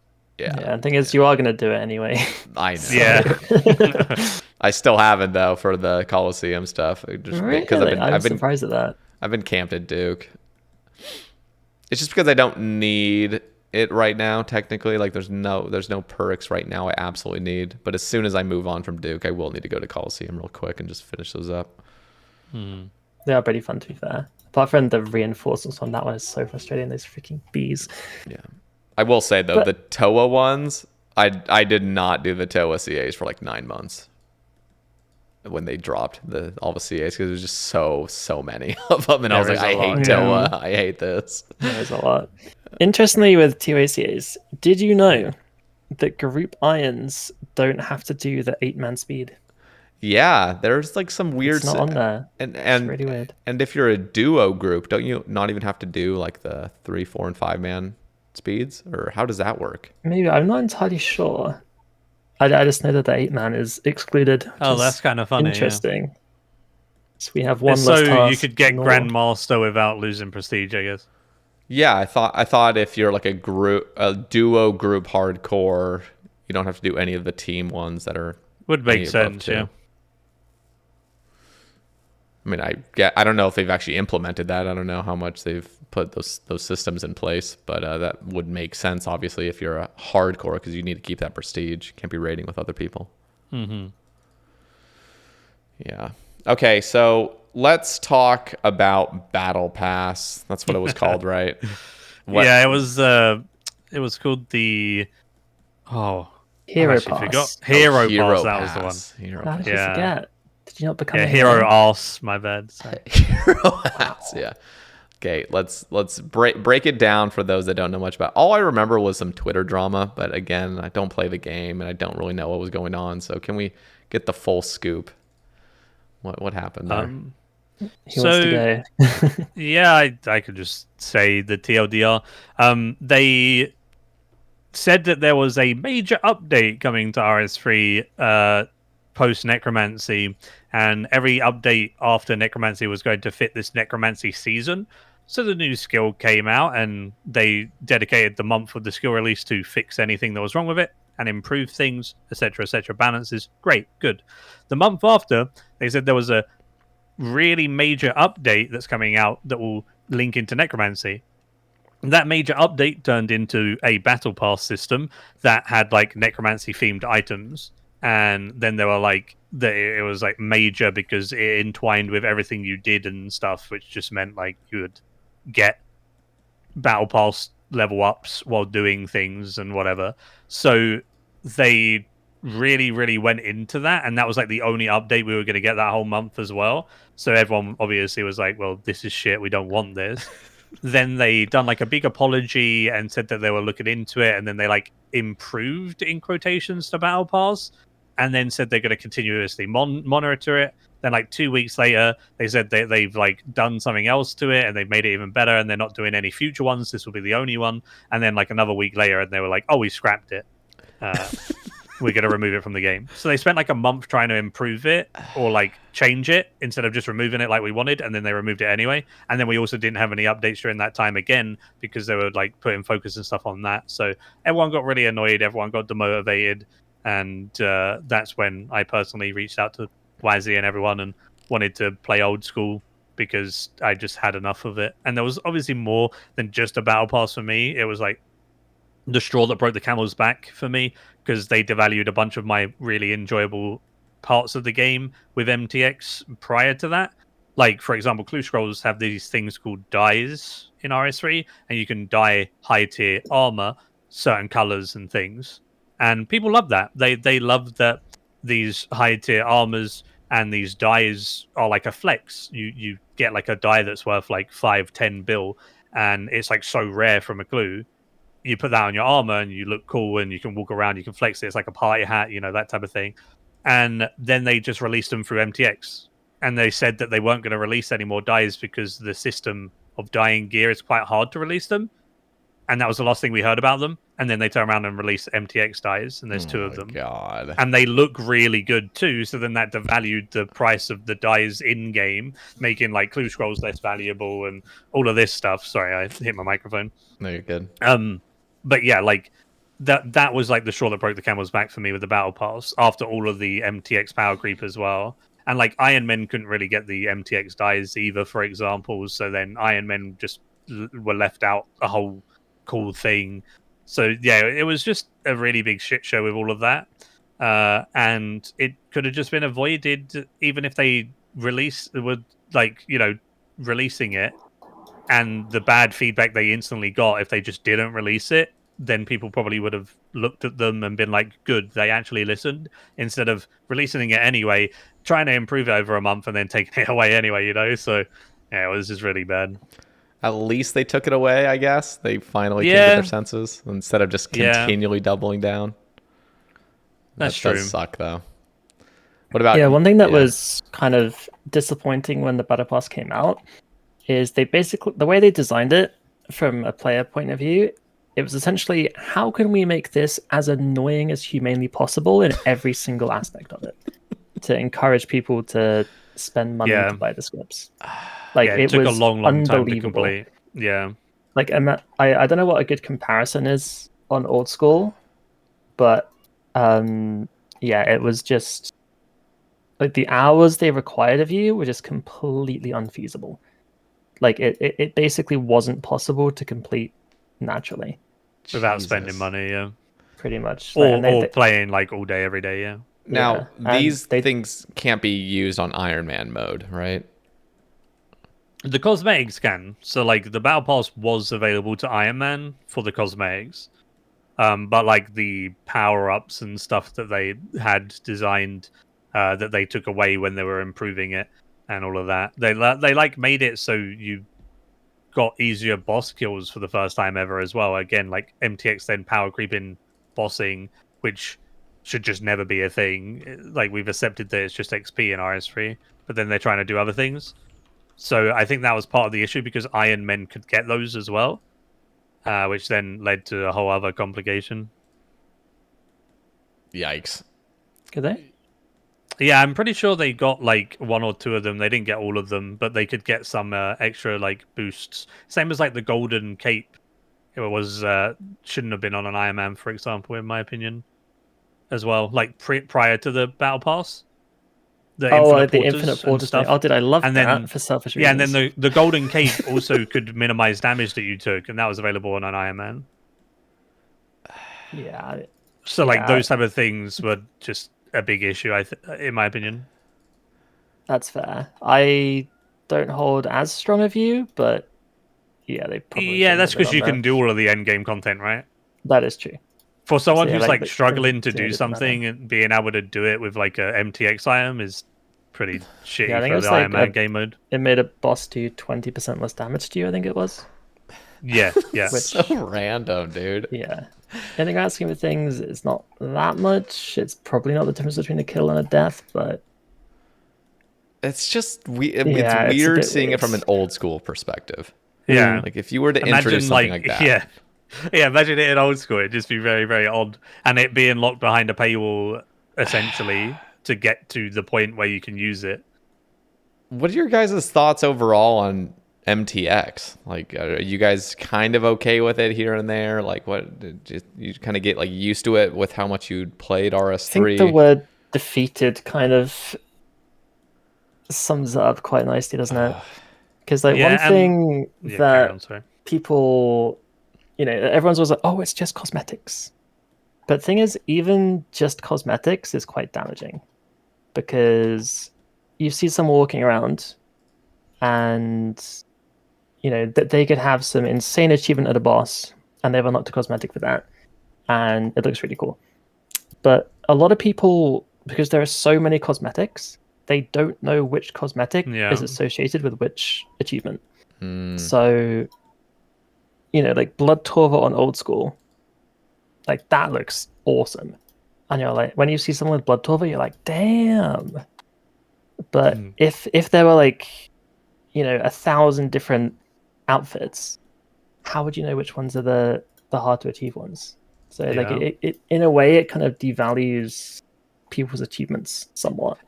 It also Just takes 'cause away you the just don't- immersion, right? Because like you can wear an override range gear and dye it a certain color, and it looks cool, but you're using melee, and you're wearing range gear. Like it takes away that whole like MMO aspect in a sense. I like it when you go on old school and you go TOA with the boys or something. You can see what they're wearing, and you know they're using X, Y, or Z.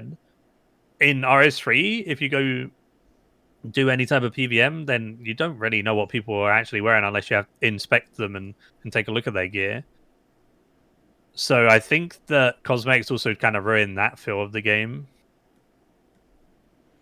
Yeah, I can see that happening. I know they were trying to do a few things like that. They pulled it, luckily, in old school, trying to have some like partnerships with some little cosmetics with like your POH and things, but the old school community shot it down pretty quickly, just having any form of MTX. Even though we technically do have bonds, which Yeah. in my opinion is like the healthiest form of MTX you could possibly have. Yeah, I agree. I think bonds Absolutely. are fine. And it makes sense. Well, first of all, it doesn't even touch Iron Man mode, so thank God I Yeah, don't play Iron exactly, Man. So yeah. it's the purest game mode you could have. But on top of that, people already buy and sell gold anyway, and just having it feasible to get legally in game makes sense. And it's not like you're buying XP. In a way, you kind of are, but not fully. So, Only for buyable skills. You can't buy like woodcutting XP. So yeah. yeah. It doesn't really devalue too much. It's just like you see the credit card Andes with their like max gear and no idea, but like who really cares if they're having fun? Like just let them. They are funded membership for a bunch of other people that wouldn't be able to use members otherwise. So there's always a trade-off that's positive. And I think the issue with RS3 MTX, there's not a trade-off that's positive with most of it. What is the most egregious form of MTX in RS3? Also, explain this to me. So, is Squeal of Fortune still a thing? Is that how MTX works? Like, what is this? It's Treasure Hunter now. So instead of it being like a wheel that you spin, it's boxes that you open. they probably did a bunch of like data analysis, and we're like, what's more dopamine, chests or yeah, wheels? loot boxes. yeah, like loot boxes hit the dopamine. I think the most outrageous is going to be the treasure hunter. It's just the like gambling aspect of the treasure hunter that I'm not a fan of. I don't really care that you can like buy XP in the game now, because when a new skill comes out, I race the new skills because I'm 200 mil all, but I am fine racing a new skill because you can't use like the treasure hunter and lamps and MTX on a new skill when it's first out.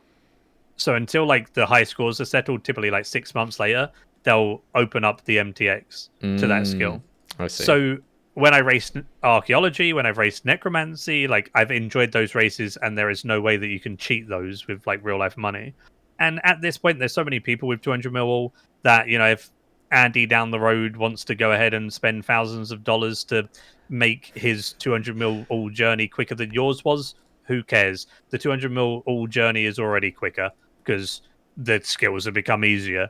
So like, I don't really care at this point on RS3 in that regards. I care about like, there's like items they put on the treasure hunter that have like an outrageous chance. It's like a 1 in 20,000 chance to be obtained, and it's like a cosmetic, or it's some type of skill override or something. Yeah, and they often obfuscate that as well. So it's like, oh, from the diamond chest, you know, you've got like a 1 in 10 chance of getting it. So, but really, then you've got like a 1 in 1,000 chance of getting a diamond chest. Yeah, So they try and like hide it a bit. Yeah, scummy tactics for the whole like gambling side of it. I see. What are the weirdest? I think I saw a post that you could just get a bill GP from like a roll. Yeah.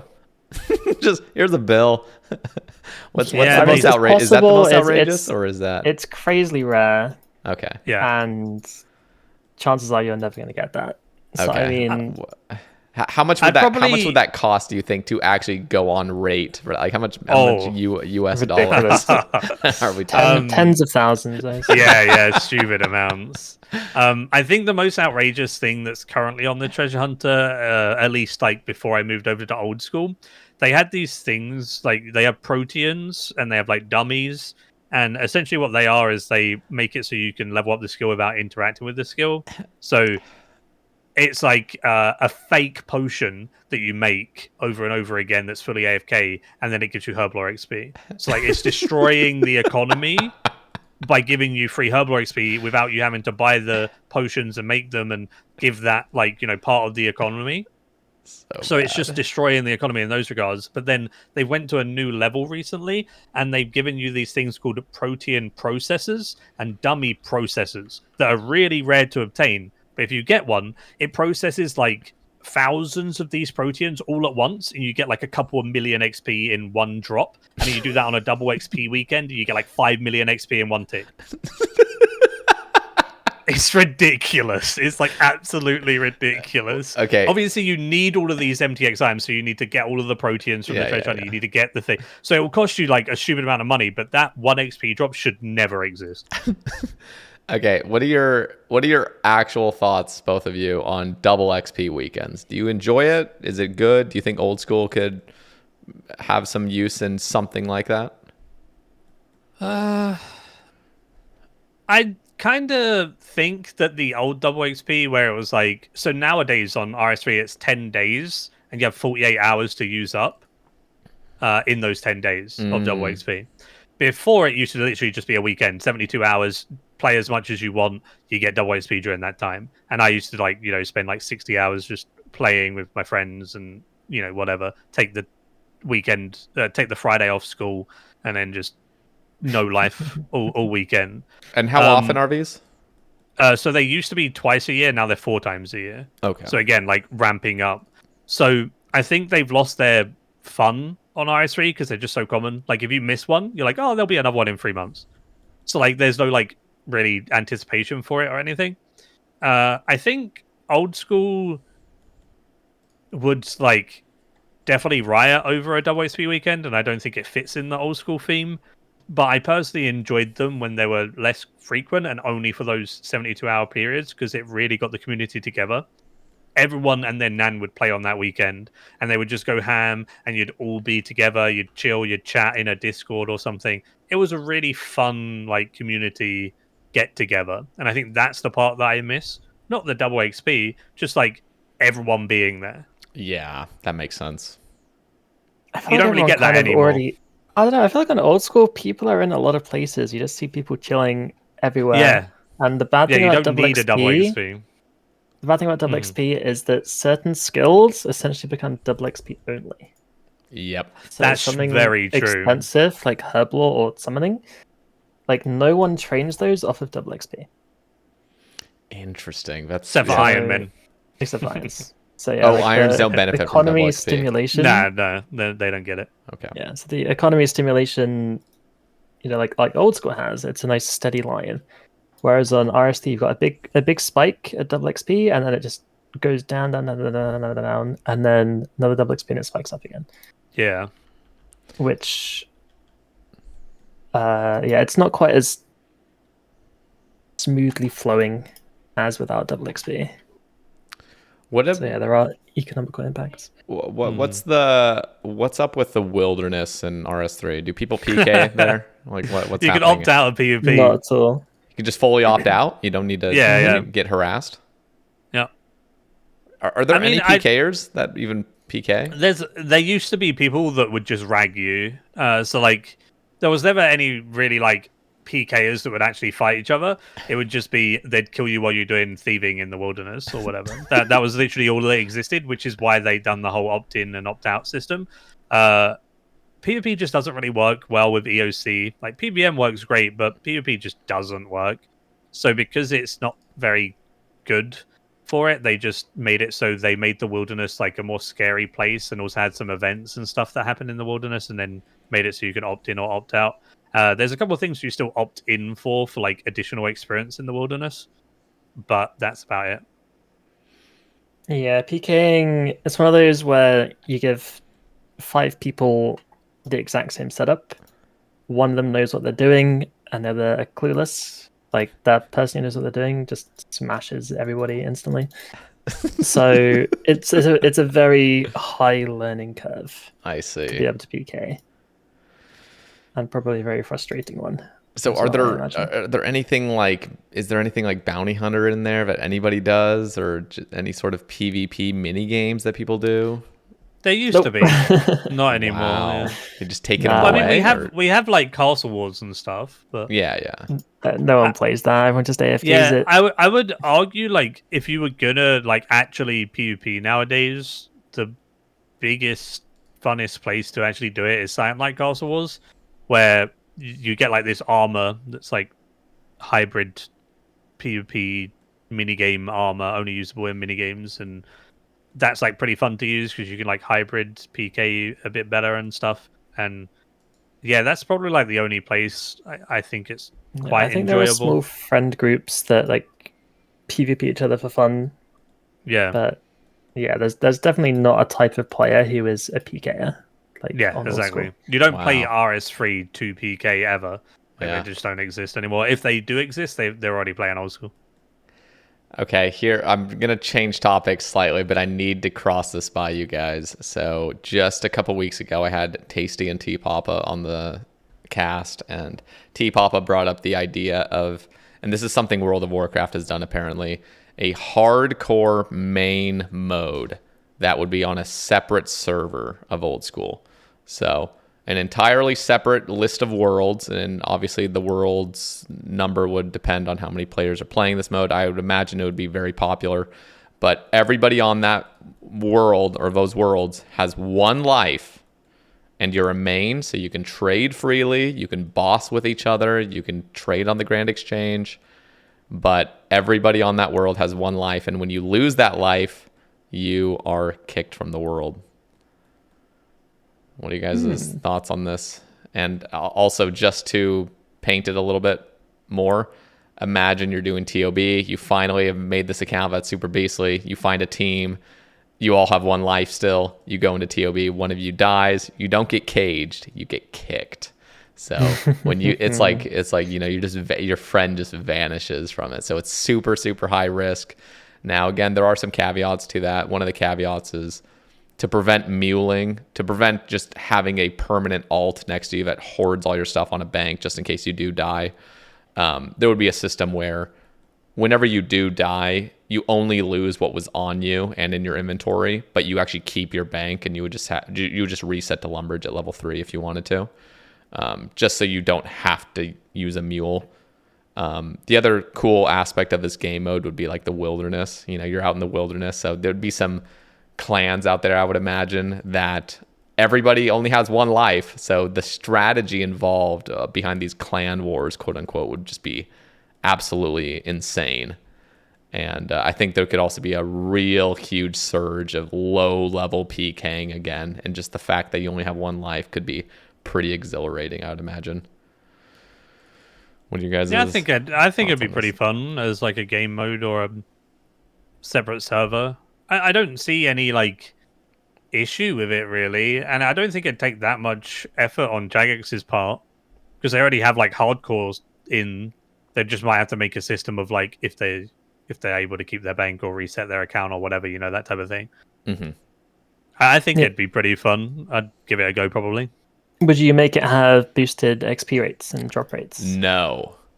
So be fully normal, fully vanilla. Fully normal. And I think that would actually be the better approach to it. I actually thought about maybe giving it extra stuff, but I think there's actually some charm in being a low level and being able to embrace that low level grind. And I think when you see somebody that's a super high level with super good gear, it's not gonna feel like, oh, this guy just abused the drop rates or the XP. No, you're really gonna see somebody that's pimped out, and it's gonna feel the same as like a normal server where it's like, wow. It also makes it so you don't like get bored as easy, because I feel like if you get amplified rates, it's just a remake Andy, and you just make a new account in like 24 hours, it's already good. It gives you more of a risk to dying, so it makes you play more cautiously and not just continuously remaking, because you don't want to remake because you'll lose all of that progress. Yeah, and one of the coolest parts about this, I think, is just the fact that everyone's a main, so you really can just go in together and fight bosses together. So there would be masses at God Wars Dungeon, for example, and massing at Chambers, because everyone's a hardcore, but everyone's a main too, so you can freely trade. You can, if you are rich and you want to swap over GP to that server, you could just buy really good gear from the get-go and train quicker. Like, there's just little elements that are different than the Iron Man approach, and I think that alone just makes things a lot more interesting. You wouldn't have to deal with making potions and stuff, so you're not an Iron Man, but there would be skillers on that mode that are supplying the resources and things, and they're making money, and then the swapping would be happening, of course. I just think it'd be very fun, honestly. Yeah, I think it'd be pretty cool. I would love something like that. I would go so hard. I would go so hard on that. I think the most fun thing about stuff like that is the race. Like, it is the highest scores and the element of it's all brand new. Everyone's on the even playing field. Everyone's got like no stats. I think that makes it more fun as well, being able to level up alongside everyone. It's why Leagues is so cool at the start and everyone starts tapering off, because doing it with everyone is really cool. Yeah, no, I think it would be an absolutely just amazing experience, especially like imagine a hardcore main, you know, getting the wilderness pets or something crazy like that. Like those are some extreme feats that you would be able to see on that server. Like, I don't know, that something about that just piques my interest so much, knowing everybody on there has never died before. So everything you see is just like crazy. Yeah, and you'd have like all of the crazy PKers that lock themselves to the wilderness, and oh my god, it'd be so that'd be fun to watch those type of series and things as well. Yeah, content wise, that'd be kind of insane. Yeah. Anyway, I had to cross that by you guys because I'm just obsessed with the idea ever since I heard it. So, all right, let's talk about Invention. So I don't know much about Invention, but I've heard people that have played RS3 saying that old school could really value, or it could really take a lot of value from a system like Invention. What are your guys' thoughts on Invention in general in RS3 and how it would translate to OSRS if they were to do something like that. Yeah, so I guess the crux of it is a humongous item sink. Like massive item sink. Because essentially how it goes is you take items, could be anything, could be, like adamant axes, or it could even be some big things like a Bandos chestplate or something. You break them down, you get some components, and then you can put them together on these things called gizmos. You can try and roll for some perks that you can put on your gear. These perks can be like you do more damage, but you have a higher maximum hit, but no, you have a lower max hit but higher minimum hit, for example, a bit like the Fang. It's the same as like the Equilibrium perk over there. There's other stuff like your protection prayers become more effective for a time after you get hit.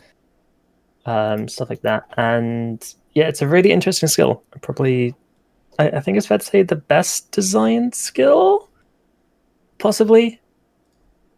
Maybe Archaeology could rival that, I'm not sure, but maybe Mike has opinions on that. But yeah, Invention is pretty good. Yeah, it definitely saved the game. So like I would class it as like the best skill as well. Because it saved RS3 from having that item bloat that old school kind of has on some items, but not to the extent that RS3 had on the release of Invention. But just for example, like certain items are literally like 3 GP for like willow logs and stuff, and then they went up to like 100 GP after Invention because people could actually use them for things that were benefiting their account, like components for gizmos. But I don't think old school needs it quite as much as RS3, but it definitely could benefit at like a, I guess, less OP state of Invention. Warding was like the closest thing you guys had to some type of Invention with the whole like item sync aspect, but Invention's still better. Yeah. So do you think the game would be improved OSRS, or do you think maybe not quite yet, it wouldn't be really necessary, but maybe in a few years? It's hard to say, because Invention can be very confusing for a casual player. It's the hardest skill to get into, 100%. Yeah. So what perk should I put on my armor and weapons? And the answer is probably this, but also it depends. And it can be very overwhelming for people. There is like a generic, you should probably use this kind of setup, which is nice. And then I guess what old school likes having niche things, doesn't it? It's like, this is good here. This weapon, it's stabby, it's good here. Like maybe there's a perk that makes stabby even stabbier. Maybe it has a drawback, maybe not, I don't know. But yeah, it can enhance certain niches and certain styles of gameplay, I suppose.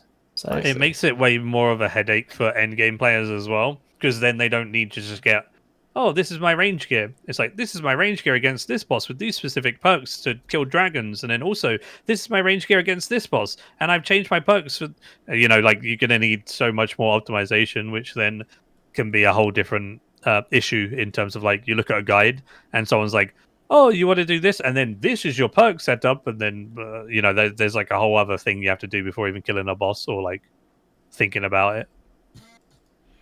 Okay. So it's confusing. Old school probably doesn't need it quite yet. So there are a few drawbacks, I guess. And I think what old school does have is a lot of simplicity. I think people mainly get worried about bloat from like clue scroll uniques. Maybe I think people kind of worry about occasionally, but even those I don't think is too big of a deal. Yeah. But then, like, it also then forces you to do clue scrolls on RS3, for example. Like, you need to do clue scrolls on an Iron Man. On RS3, it's not an option. You have to do them to get, like, best in slot PVM gear. That's interesting. Okay. Yeah. Oh, actually, here's what we can run by you, actually. Okay. So there's this necklace called the Essence of Finality. And it's a best in slot necklace. Basically, everywhere. It's like a hybrid necklace. But what it can do is it can store the special attack of a weapon in it. So you can sacrifice the weapon to put it in the amulet, and then you can use that special attack with any other weapon of the same style. So, for example, you could put a dark bow in there, and then do a dark bow spec with a twisted bow. Bruh. So That is dope. yeah, people are quite divided on it. Some people think it was like the turning point that made RS3 worse, and other people like them quite a lot. That, So, yeah, the it's very balancing divisive. aspect of that sounds absolutely like a headache.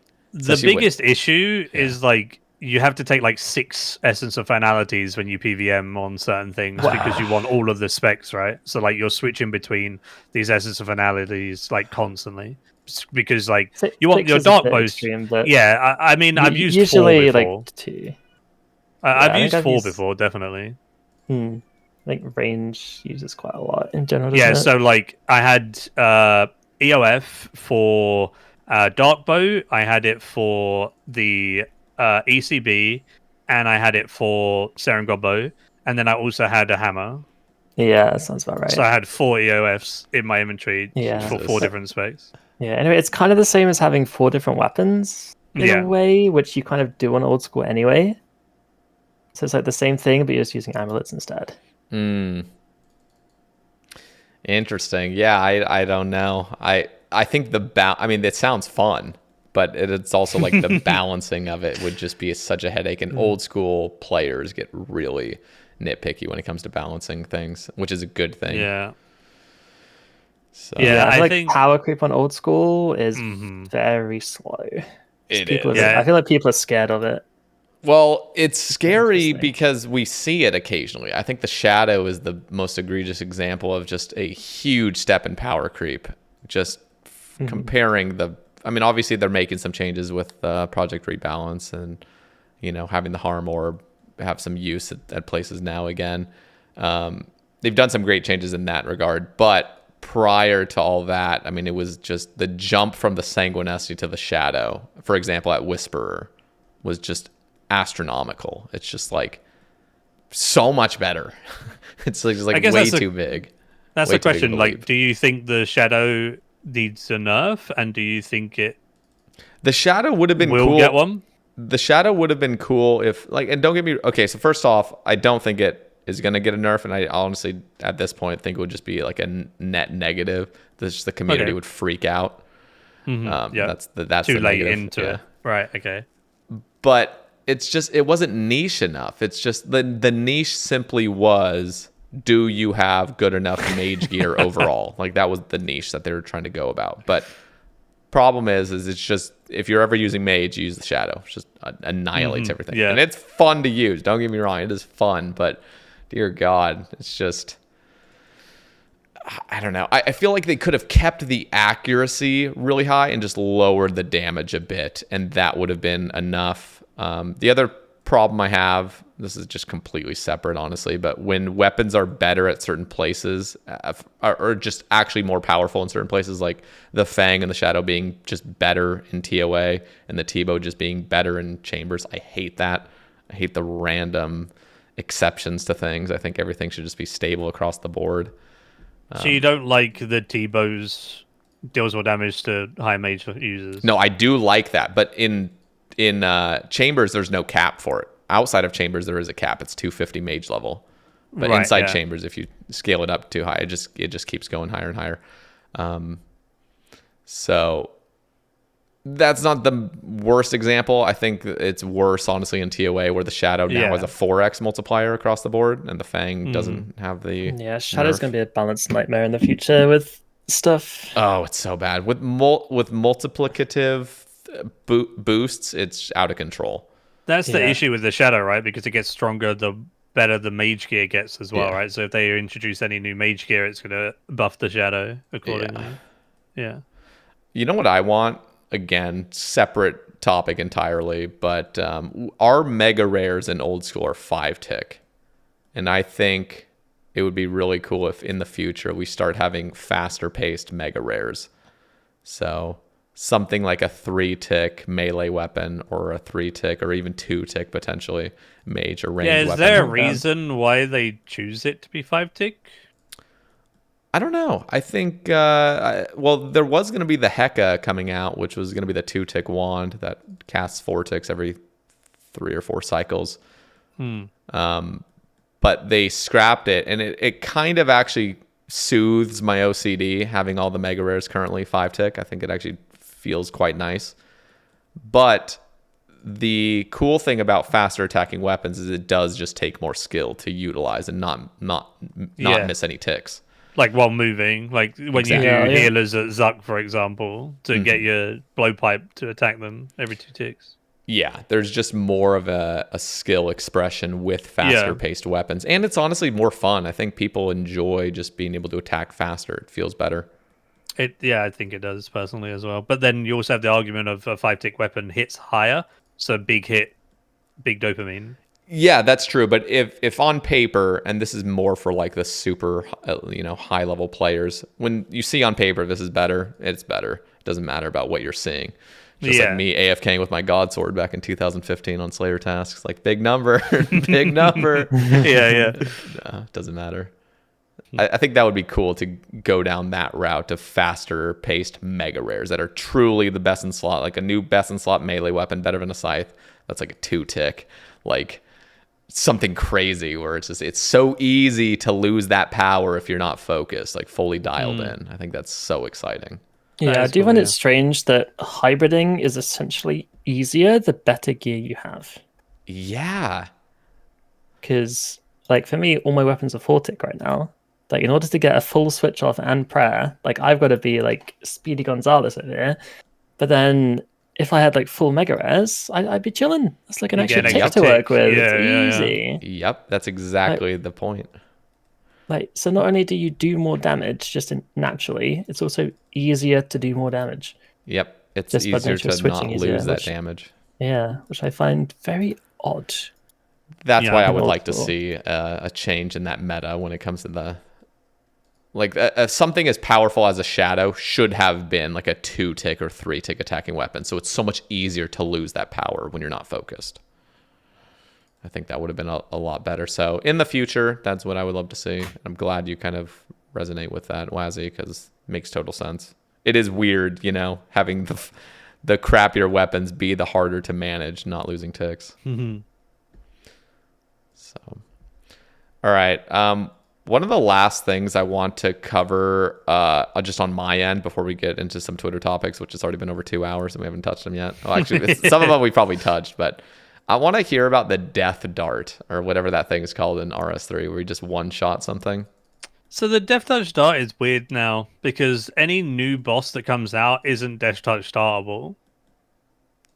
So like you have this thing where there's a Death Touch Dart that exists, but you only use it on old bosses, and there was like Elite Dungeons is the only new place that were allowed to have Death Touch darts, but then you have to clear the whole dungeon, which takes like 20 minutes anyway, to then use it on the final boss to save yourself like 5 minutes.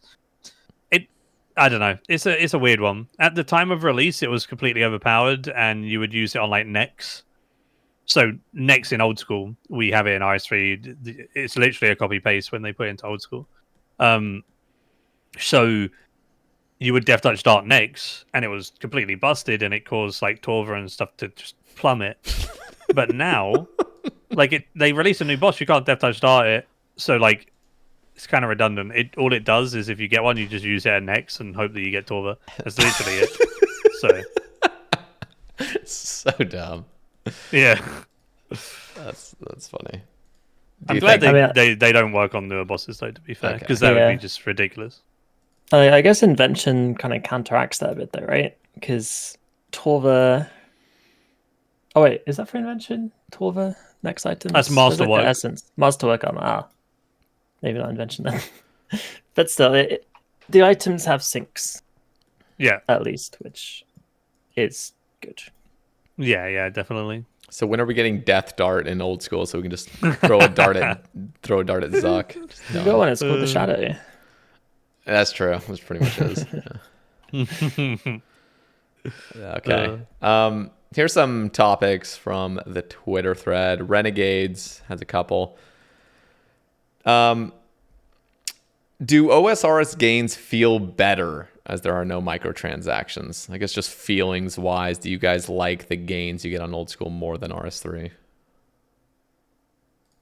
I feel like on old school, a lot more things feel impactful when you unlock them, even if they're seemingly minor, which is quite nice, to be honest. Like what? Good question. Like, oh, this is my next birdhouse. I can make a willow birdhouse now. Yeah, okay. And just like various little bits. Like prayer levels feel more impactful. No, yeah, I completely understand what you're. A little bit. I do understand what you're saying. Because like every increment of a like XP increase in old school actually feels like it increases instead of it just being such a high number already that when you unlock something new, there's no point in doing it. Or sometimes like newer methods are just or automatically redundant in RS3 as well. Like I can understand that. It sounds like RS3 as well it's like people just rush the early game just to get to the good stuff, and all the good stuff's at the end game, it sounds like. Yeah, that is one thing with old school that is quite nice. Like all you really need to PVM is a super attack potion and a super strength potion and a DDS. And like you can do quite a bit of stuff. Like you really can. But on RS3, I feel like nowadays, if you want to try and PVM with scuffed gear, like you're gonna have a really bad time. Well, you got a fun fact here. An overload in RS3, a base overload, is a super pot in old school. Really? Yep. So, like, the amount that you get boosted from an overload versus, like, I think it might be like 1 or 2 higher for an overload, like a base overload, than like a super pot. And our super pots in RS3 are weaker than like old school ones. Old school super pots boost more essentially, and that automatically makes them feel stronger when you unlock them, in my opinion. And you have to wait until 96 Herblord to get the equivalent in RS3. And then there's also all the bloat on top of that of like, now you can make Supreme Overloads, now you can make Elder Overloads, and now you can make Elder Overload salves, and you're using like 700 ingredients for one potion. So they put a lot of bricks on the tower, and when you look at the tower after a while, it's like, oh my. Yeah, I think that's true though. Like, sorry for cutting. No, you're good. Like I think it feels more impactful in old school because it's less top heavy.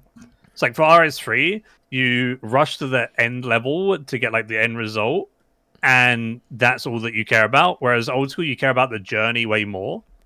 The end result is cool, but that's not like ultimately why you're training the skill. You're training the skill because there's loads of cool things along the way, and that all feels impactful. Like that journey to 99 is the most fun part. Once you're 99, I feel like the skill's less fun. Whereas RS3, it's like the opposite. You rush to 99 and then it becomes fun. Yeah. Interesting. Yeah, there is sort of this like tower building aspect with both games. Old school has it very minimally, I think, but we are experiencing now, and I think we'll continue to experience these sort of upgrades to things, where it's like upgradescape with items. Masori getting upgraded by Armadillo, or I guess vice versa, I mean.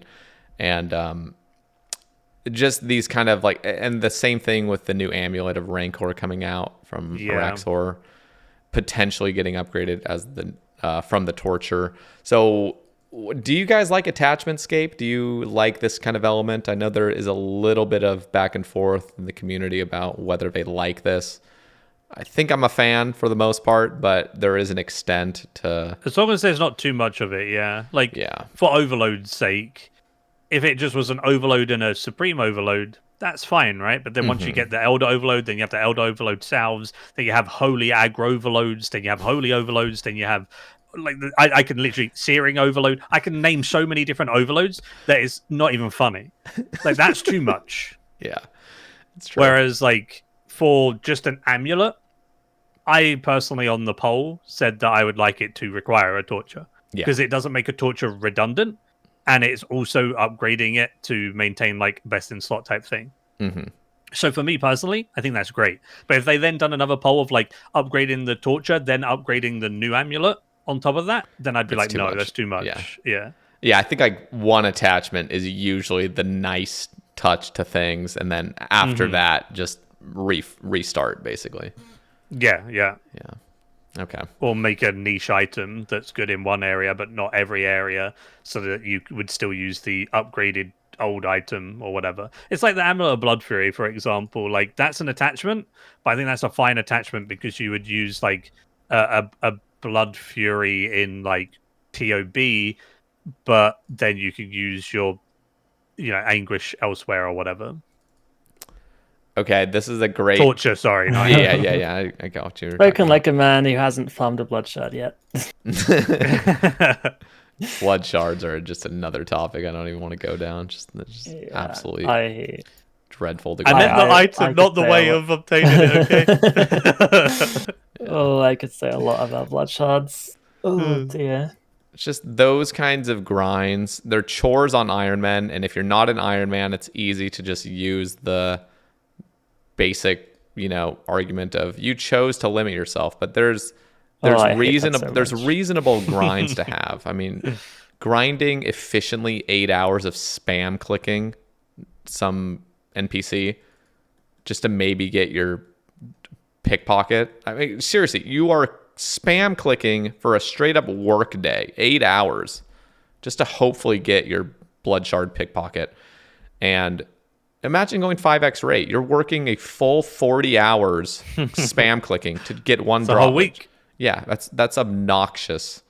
And nothing. That's what I'm doing right now. I just hit 14.5k pickpockets, and I've only had one drop so far. So like I'm basically so 3 times? Yeah, 3 times. Double or whatever. That is so just 1 in bad. 5k. So yeah. That needs to be. It's something. I mean, seriously, they had just dropped it as released that update as a 1 in 1,000. That would have been so much healthier.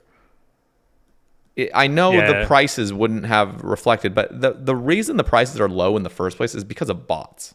Yeah, there's a bot under me literally right now. Yeah, just clear the bots. That's the problem. It's not the real players grinding. It's the bots. It's not the drop. I mean, I guess the drop rates would be part of it with the bots. It's the whole thing of like, does it have to be expensive? Like, it's a degrade to dust item. It's gonna always be like taken out of the game. Yeah. So like, why not have it a 1 in 1k that you then pay a little bit less for, but you're going to get 5 times as many, so you're making the same GP an hour if you're doing it as a money-making method. It just doesn't cost you an arm and a leg to use or take you 10 years to get on an Iron Man.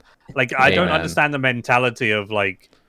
I know. Oh, it has to be rare to have value. It's like, well, then you just literally a fifth of the price, but it's 5 times more common. You're making the same amount of money. Like, it makes no sense to have that argument of it needs to be expensive to make money. Like, it just doesn't make sense to me.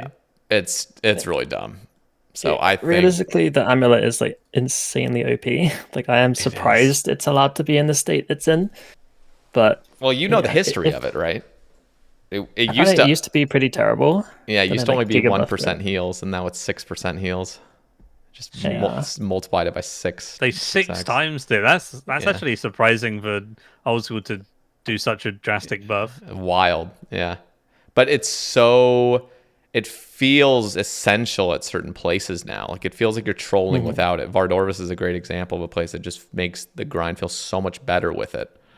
So, yeah, if we could reverse time, I think not having a Blood Fairy would have been a better option to go down, just healthier. But because we have it, can we please not make it the most unbearable thing to grind out? Like, I am very surprised that there aren't any either shards or fragments of shards from Theatre of Blood and Nightmare.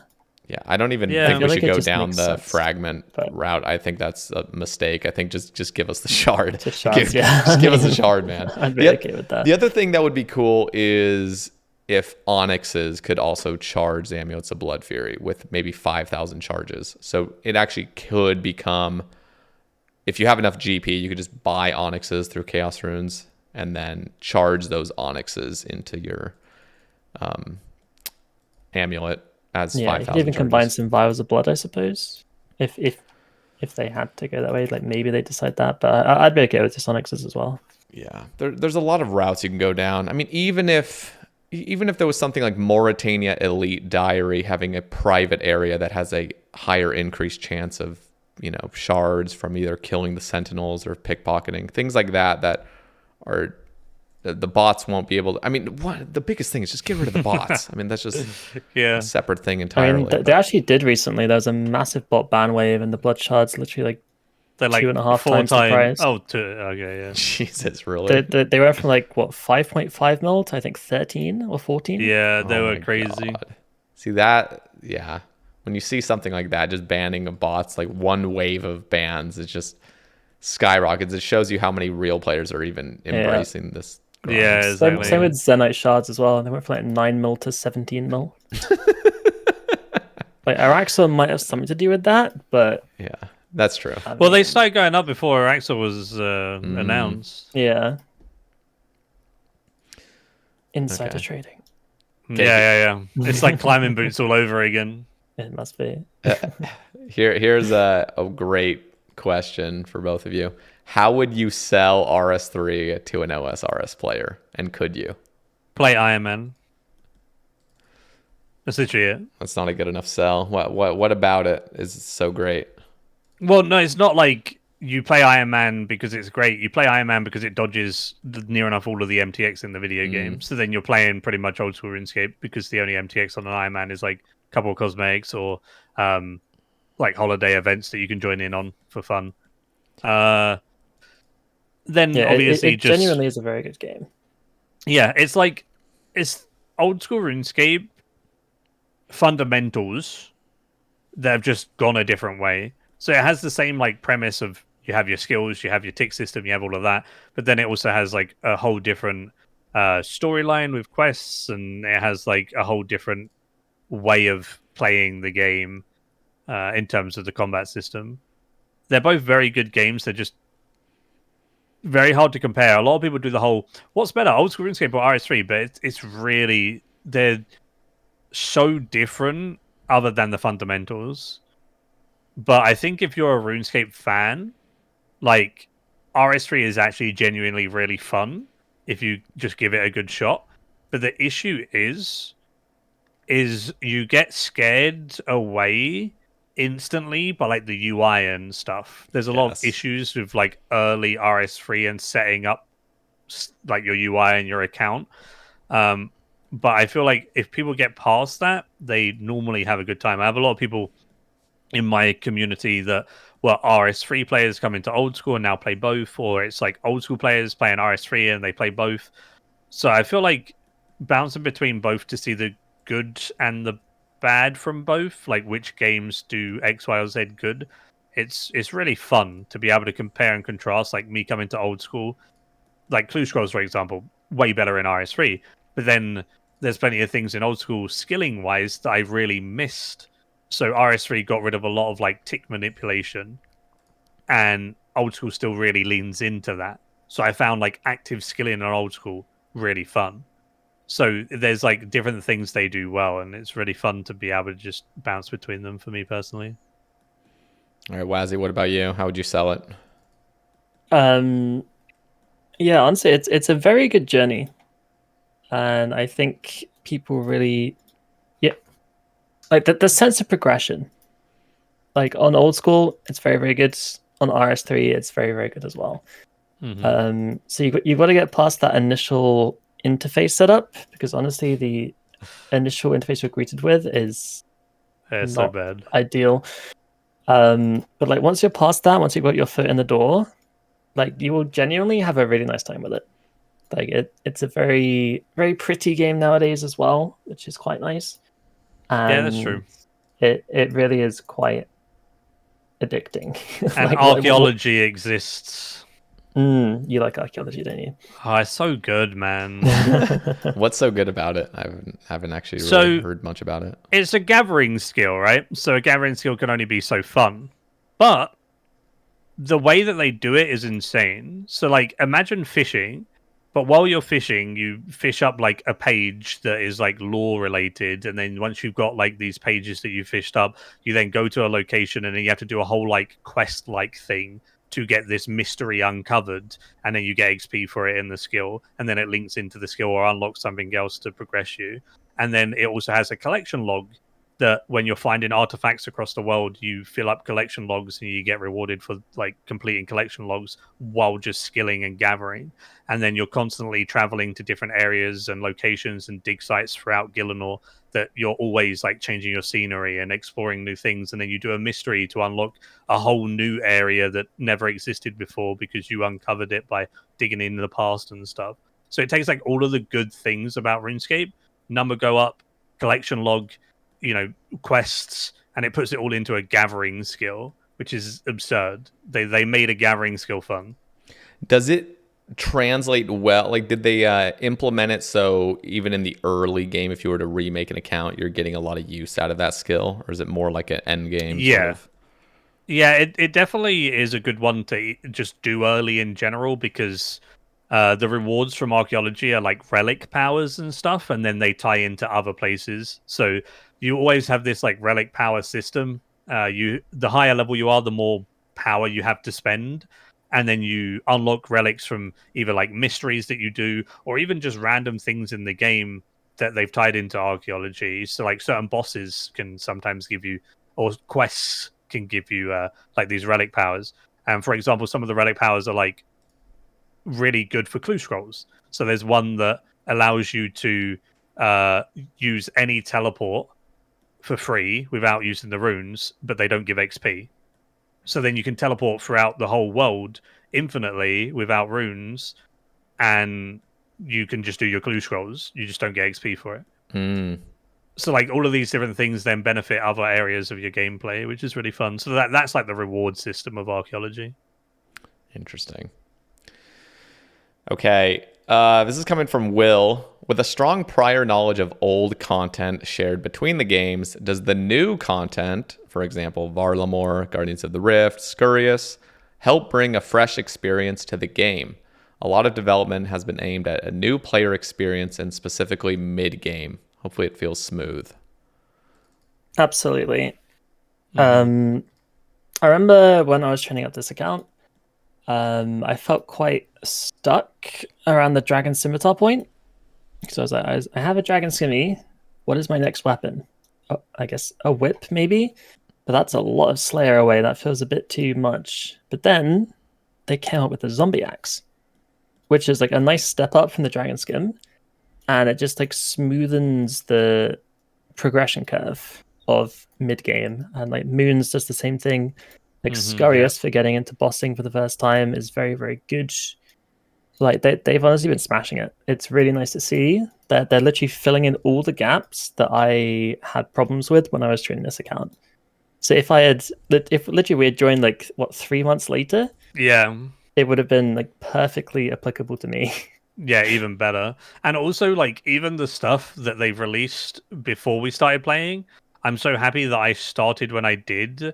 Like, say I could have started 2 years ago. I don't think I would have enjoyed old school as much as I am now if I started 2 years prior to when I did, because Guardians of the Rift makes runecrafting actually fun. I got addicted to runecrafting and it was my highest skill for a point. Wow. And like Giant's Foundry is kind of like what ceremonial swords were on RS3 as an old training method, where like the more effort you put in, the more XP you get out. And if you make a mistake, it gives you less XP. And I love that type of thing.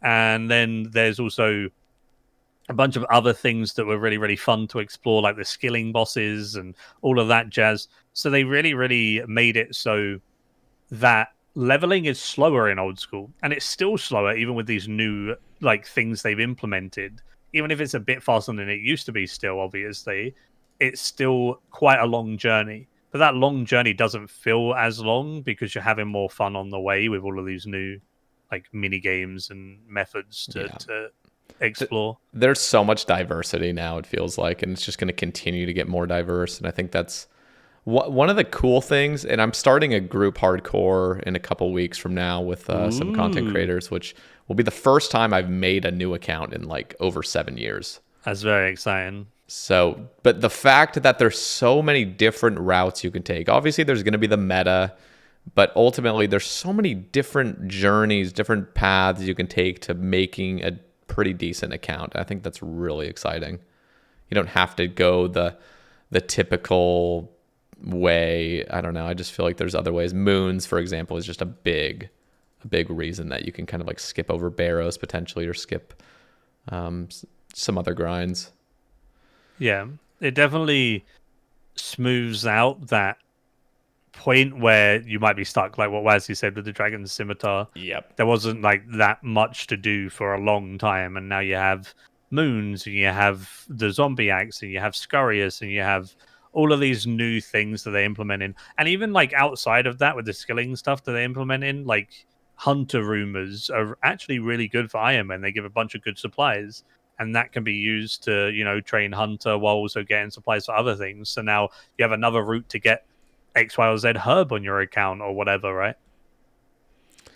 Yeah, no, there's a lot. I'm pretty overwhelmed, honestly, by making this new account. I think I'm gonna be like actually struggling on like what to do, because there's so many options now, and there's a lot of stuff I just never done yet. So honestly, that's you one could try some thing. Duke. Oh yeah, he could. I don't think he's ever done that before. One thing that is like a complete tangent, but with like the choice and being overwhelmed, kind of like having that like overload, I think that's why I've enjoyed playing a one chunk so much, because there is no overload. It's like I'm stuck in these chunks until I've done everything. Oh, I've got to do woodcutting. Okay, I'll go do woodcutting, because that's like the only thing you need to do. So it's nice for me to play this account after playing. Well, I'm still playing my group Iron Man. I've been PVMing on it, but like, it's nice to not have that overload and just be told exactly what I need to do, and then I go do it. Yeah. I think that's what I've been having a good time with after coming from a group Iron Man that I had so much to do. I just feel like I have zero overload on this account, and that's been really cool. And I think that's what old school do really well. Like, they have all of these different unofficial Snowflake accounts that you can have fun with, and everyone enjoys playing the game differently, and these really work super well in old school, but then they don't work as well in RS3. So I like that they shine more in old school. I've tried so many Snowflake accounts in RS3 in my time. I've made countless accounts, but they just never felt as good as this one chunk on old school. And I think that's partly because of the whole convoluted nature of RS3, with like the tool belt, for example. Just the tool belt alone, when you're trying to make a Snowflake account, you already have everything at your fingertips from the tool belt. So like RS3 really doesn't lock out quite as much, whereas on old school, because there isn't like anything like that, you literally unlock a whole skill from certain areas and things because you finally get an axe or something. When in just RS3, you had an axe since the get-go on your tool belt. Although I will be honest, a tool belt would be nice if you could just like attach the tools to it. I think having a tool belt would be amazing. Attaching the tools to it is absolutely fine. Yeah. I think the issue lies in being given everything instantly. Yeah, I didn't realize you were just given it. But yeah, you're given pretty much everything, except for I think you need to put in some of the more like unique items, like a grapple and certain molds and things like that. But you're given a bronze axe, a bronze pickaxe, a bronze mattock, which is archaeology. You're given like needle, thread. You have herb lore unlocked from the get-go because you don't have to do druidic ritual for it anymore. Like, there's a lot of things that are just handed to you, and I think that makes a lot of things less fun. Interesting. Okay, here's a good one. This is coming from Monster Eric. He wants to know your guys' opinions on plugins being so meta for combat or in general coming from a game without any. Now, do you guys not have plugins on RS3? I heard you guys do have a client. No plugins at all. Really? I really like plugins for the most part. Like, I couldn't imagine playing without seeing my True Tile anymore. Yeah, True Tile's busted. Like, I love True Tile. It's so nice. Yeah, it feels weird not having it. Some of them do probably get a little bit. Is this too much? kind of thing. Like I've heard there's like a Nilo plugin at tier B that like hides the attack options of the other Nilos that are not your style. Yeah. It's like, is that a bit much? It's like maybe. But I do like how you can essentially customize the game exactly how you want it whenever you want to. Like it's so simple to just go in and change like a little thing in your plugins menu, and then your game is just slightly different to your liking. And I really like that. It can be really addicting too, like just getting into the plugins and seeing how much customizability you have. Yeah, it's definitely overwhelming at first because It I mean, I is. had some like people in Twitch chat helping. They're like, "Oh yeah, install this, install this." And so I was like, "Oh my god, there's so much." But once you've got the hang of it, it's fine and it's nice. But yeah, it's definitely a lot at the beginning. And then when you try a new piece of content, you're like, "Is there a plugin?" Oh, of course there is. Of course there's a plugin. Yeah, they're always. And Yeah. some of the stuff I'm actually really surprised just isn't actually in default RuneScape. Like you forget, don't you? Yeah, when RuneLight doesn't update Oh my God, it's quickly, terrifying. it's just like I don't even want to play. I just can't. Oh. It's too painful. Yeah, I was doing implins and RuneLight didn't update for like half an hour, so I just didn't log in. There's no way I'm doing implins without like highlighting them and stuff, Oh, man. yeah. Like it's impossible to see which one's which. There's no way. I mean, even just ground items. Like I think that's a thing in mobile now. I want to say, or at least it's Yeah, coming. it is. Yeah. Maybe it already is.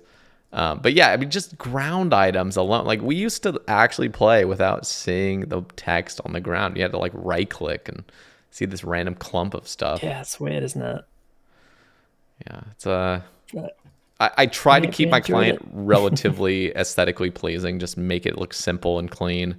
But there are just so many plugins that are just amazing. One of the plugins I love now, and this is I think it's just because I know how much more efficient it makes me, is Path Marker. It's a little bit, it's a lot kind of at the start, because what it does is it shows you your direct true tile path to where your destination is. It highlights every tile, right? Yes, it highlights every tile that you will be on. But the beauty of it is you really do save little ticks here and there. For example, if you're doing clue scrolls and you're opening a door, sometimes you run to the side of the door rather than just directly in front of it. And knowing your Right, path, yeah. it shows you where you're going to be, so you can actually like save that. You can modify it slightly, yeah. Yeah. Mm-hmm. Does that have any use as a little things. Duke? Yes, tons of use of Duke. It's Wow. it's amazing. It's amazing at Hallowed Sepulchre. That's when I first turned it on. Oh yeah. Oh, it feels so good. It's so good. It's fun. But yeah, I'm Yeah, a huge absolutely. fan of that. Just I think there's something about me. I just want to know where I'm going to be, like where my character is at all times, anticipating where I'm going to be. It just feels great. I love it. Great Yeah. plugin. It feels like it was a plugin. Like when I first started using it, I was like, this is going to be banned. I feel like this is going to be banned. It's too good. But no, it's still here. Yeah, I don't think I'd be playing old school as heavily as I am if RuneLight and plugins didn't exist. The amount of things that is quality of life that is needed, really, like even just like swapping NPCs, like left click option and little things like that, they just make the game not horrible. Yeah, And- menu entry swapper is god tier. Yeah, exactly. So I just don't think I'd be enjoying the game as much if those like quality of life plugins didn't exist. Yep. So yeah, I think RuneLight is kind of a necessity at this point. Menu entry swapper is that's something I forget entirely. When you go to the vanilla client when RuneLight doesn't Yeah. update and you have to right click Or everything. you're on mobile or something, and you're Oh, like it's trying so to dreadful. interact with something. You're like, wait, why is it? Oh, I need to right click. Yeah, good. Yeah. That is such. I'm It's- so glad they've been so lenient on the rules, because they used to be sticklers for little things. Like you couldn't left click ham members and pickpocket them for a long time, for like 2 years, because they just had some Wow. stupid rule that was like, then you have to right click them Really? first. It Yeah. was the same thing I with guess it's a elves bit and like fires. construction. Yeah, it was They only like recently made that more relaxed, didn't they? Yeah, and For one click. spellbook filtering they allowed recently, right? Yep, Outside of PvP or whatever. Yeah, I just think it's a slow process, but we become more enlightened as the times go by, you know. And there's a fine line between like enlightenment, that's how I call it, where it just makes sense to have plugins that are just pure quality of life, and the potential line crossing of just busted plugins. Yeah, like when they had that, I remember I was playing RS3 at the time, but I remember watching a video on it, and they had the whole, you just click the wilderness altar, and it would use the bone on it for you when you spam click the altar. Yeah, no, I mean, I think it was like a OS buddy thing Yeah. or whatever that got banned. the thing is like, there is actually an argument to be had about something like that. I think what they've done is really great so far, where you could just use the same bone over and over and over as long as it's in the bottom of your inventory. Yeah, yeah. That was a nice change. Yeah, that's good. Because yeah, it used to just be like you sporadically just use every single bone. So that alone was already good enough. Although I'm not gonna lie, in the future I could actually see you just being able to left click the altar and it's using your bone. You reckon they'll allow that eventually? Oh yeah, 100%. Like, because I think this is in my head. I think what they want to do in the future, and I think this would actually be optimal, is making the game feel very like, let it translate over very smoothly from desktop to mobile. So right now, doing mobile prayer training sounds like ass. Like, it's just I can't imagine that. So making everything feel a little bit more, and don't get me wrong, there's going to be people listening to this segment that are just freaking out. This is an argument to be had. This is a community discussion. I'm not saying, introduce this right now, but seriously, there's not, I don't know. It's like, would this feel better? Like, it almost feels like give us like a beta and just let us like test out certain things that maybe feel broken right now and just let us see how it feels. Because oftentimes when Jagex just makes an executive decision, like, we're just going to do this, and people are like, what? Like, that's so broken. But then we eventually get used to it and it's like, okay, we couldn't live without this. Like, I think there's just some things we are blinded by because of the way things have been. But yeah, I've got a good example of that. Actually, it kind of ties into earlier about bad luck mitigation. You often see quite a few people kind of outspoken against bad luck mitigation or dupe protection or whatever, because that's always the way it's been. But I've not seen a single person complain about Perilous Moon's drop system. Yep. Like, people really like that. You're right. And that has dupe protection. And yeah, people really like it. Like, it's nice to know, hey, my next piece, I'm going to fill out this log slot. Yeah, I think dupe protection like works well when it's like a full set bonus of an item as well. Mm-hmm. No, you're totally right. That is probably the biggest single factor. It's just how things have been. That's what people get really stuck in, how things have always been. Or like, I suffered through this, you need to suffer too. Yeah. That type of mentality is very common. Yeah, too. There are two things that RuneScape players hate: change and the way things are. Yeah, that's true. Yeah. But yeah, you're right. The thing is, though, is like, it's such a delicate matter ultimately, because we are playing a game that is, I believe, is decently driven by nostalgia. I wouldn't say the majority at this point, but I would still say a lot of it is. And so making drastic changes to things can be a bad thing, and you have to take things slowly. Some of the time, most players at least have something on their mind that they would like to just get changed immediately, like change this, it'll be better for the game.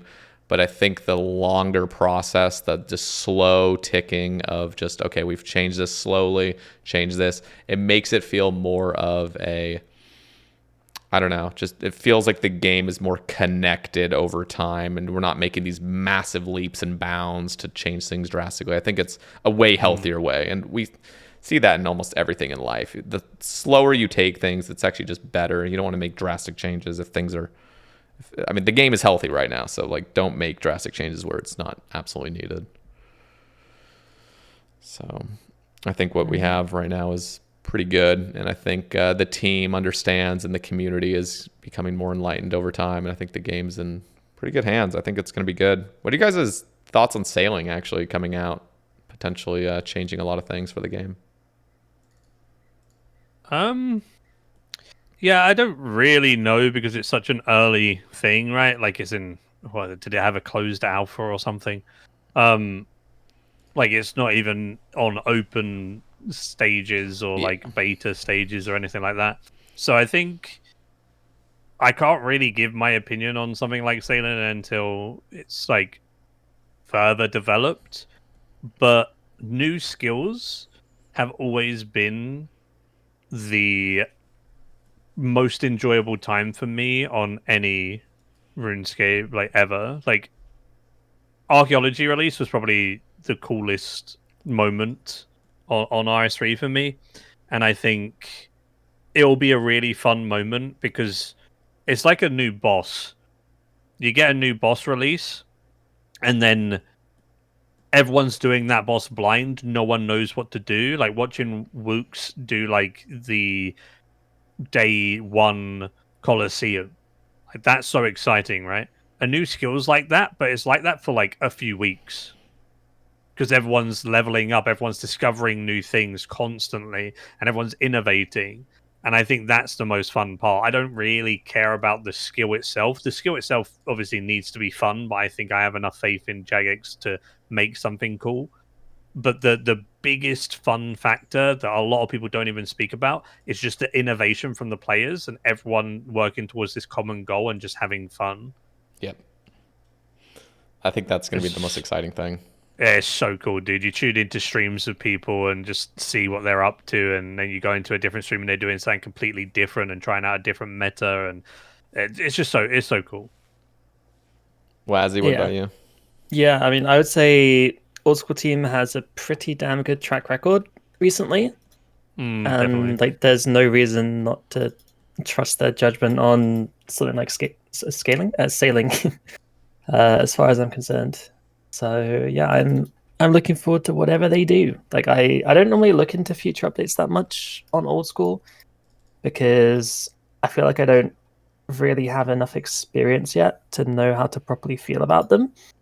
But all the ones that have come out recently, I've been like, yeah, this is really cool. Keep it coming.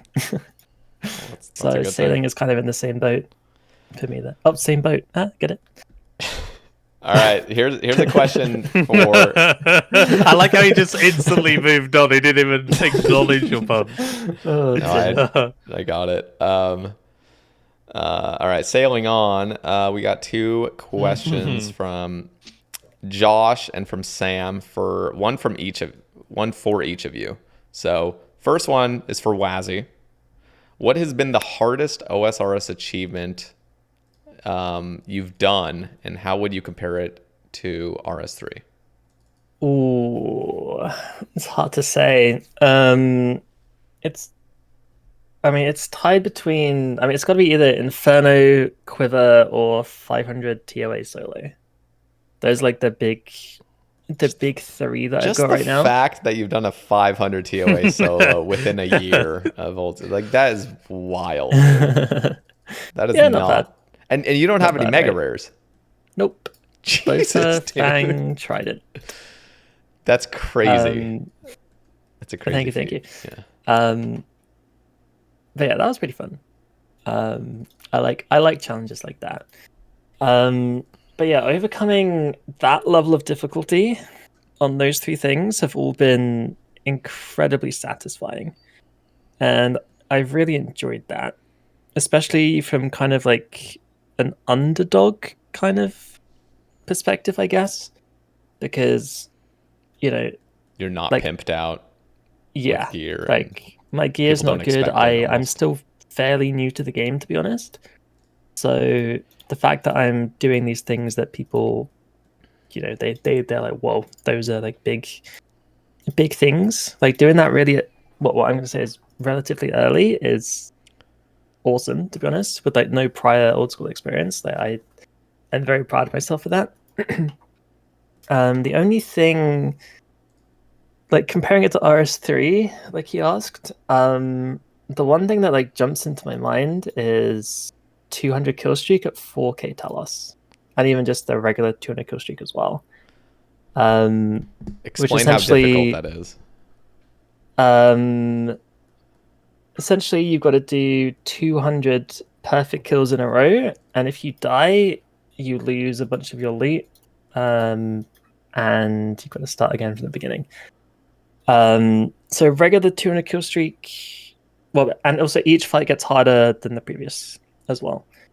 So it's very, very precise. I'm trying to think of like an old school comparison.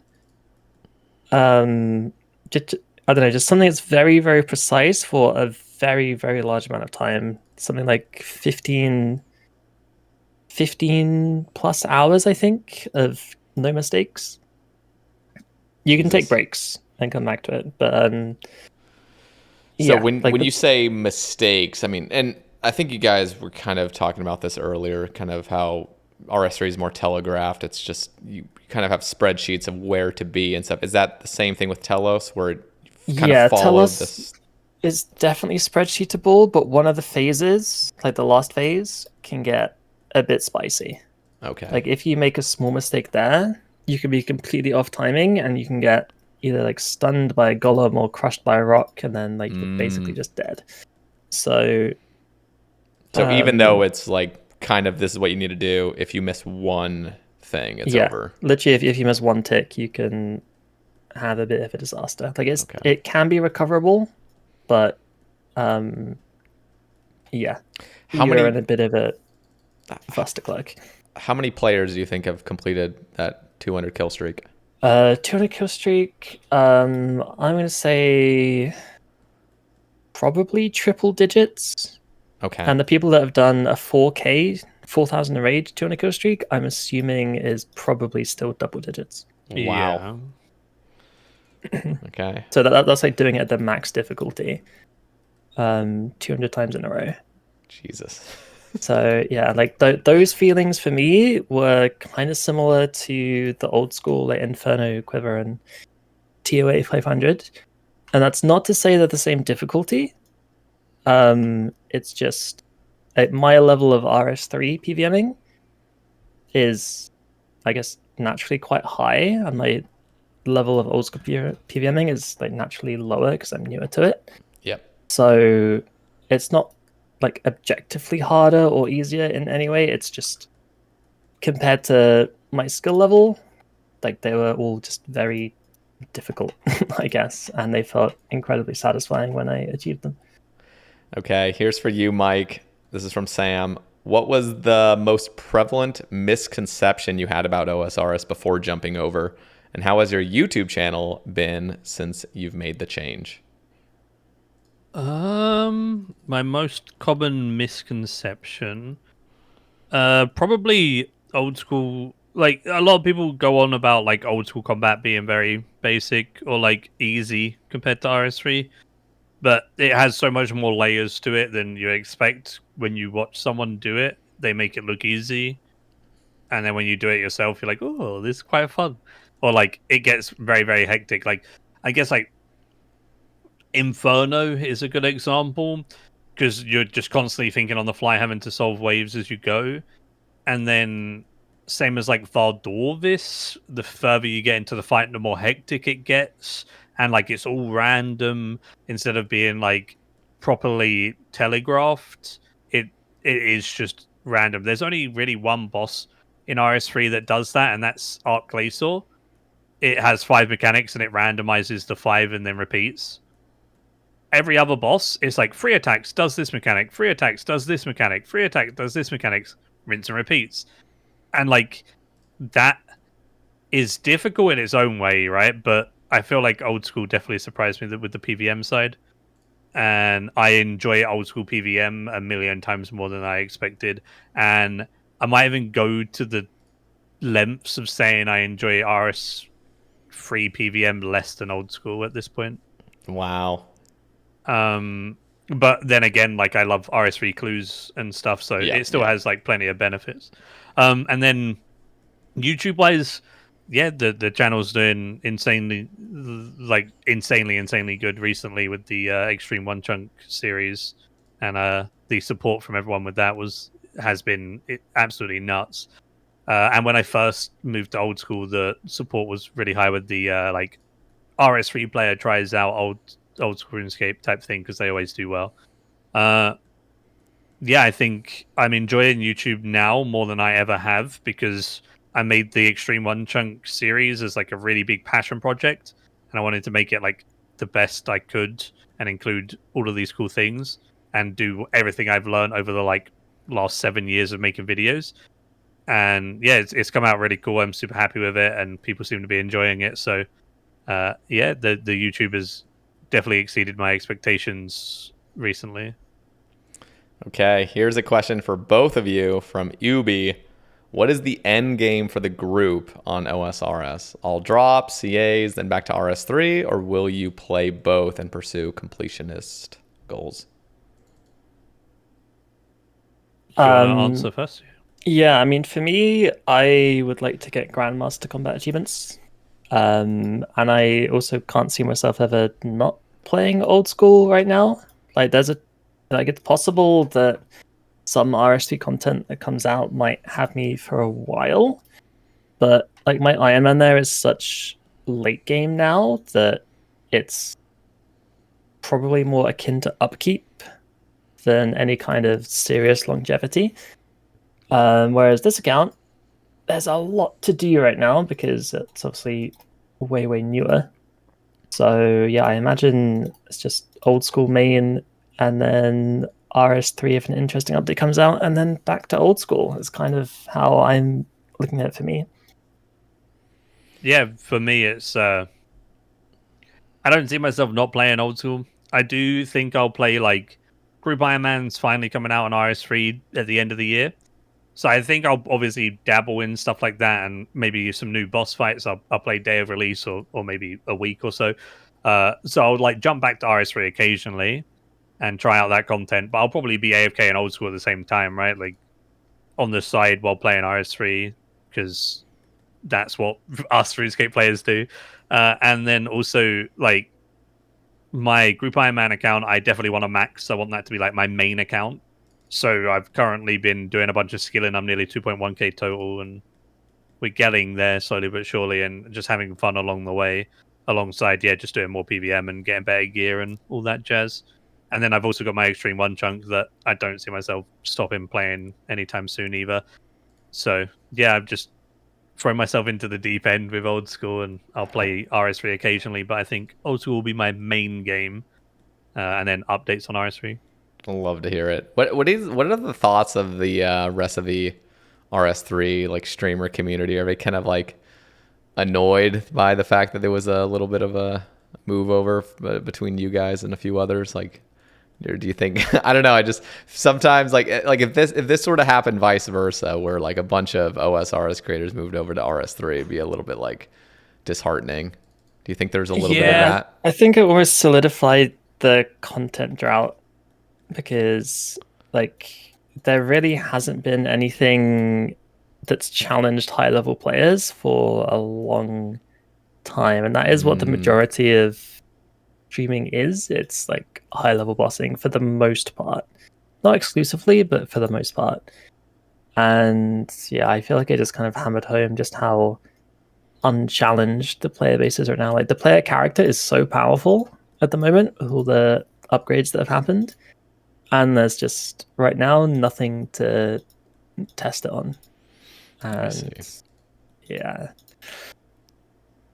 Necromancy kind of accelerated that as well, because Necromancy is such easy, accessible, high tier, really big damaging, combat style that getting to end game has been quicker than ever before, and then it's kind of just rinse and repeat the same thing from there.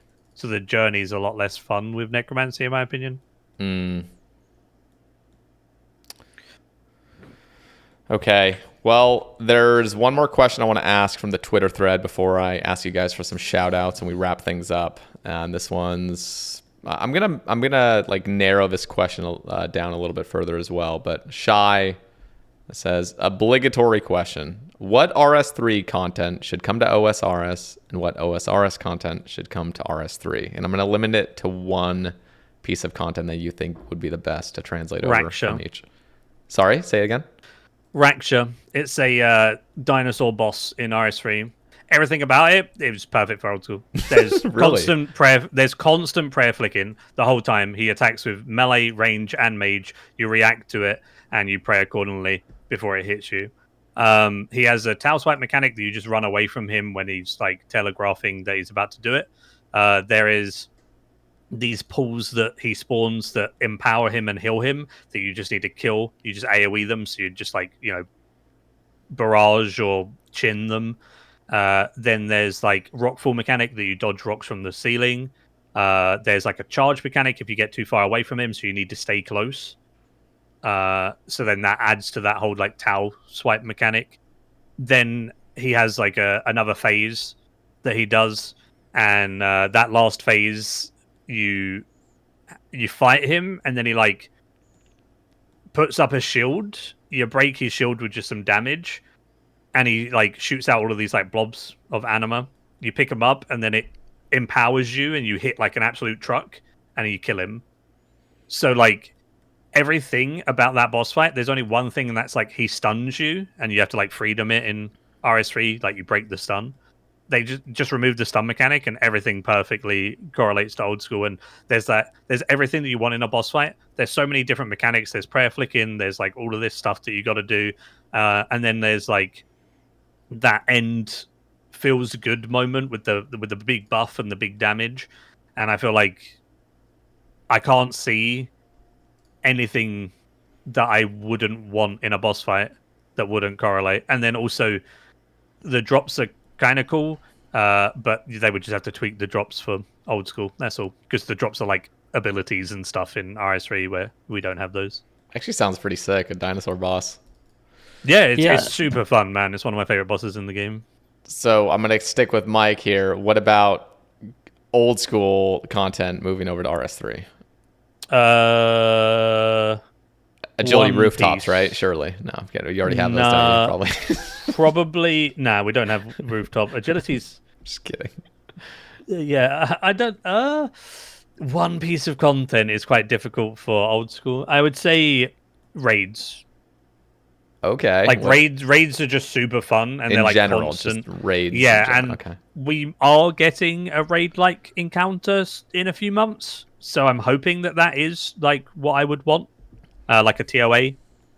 So yeah, I would like raids, like proper raids, because we have like one thing that we call a raid, but it's just two bosses with a little trash mobs in between them, and they never expanded on them. There was supposed to be like a third boss and stuff, but they never released them. So yeah, I would like proper raids. All right, Wazzy, let's hear from you. Mm-hmm. So interesting you mentioned Raksha, because I think they were listening to you before, but I think they misheard you and they're releasing Araksha instead. Yeah, that's what I heard initially.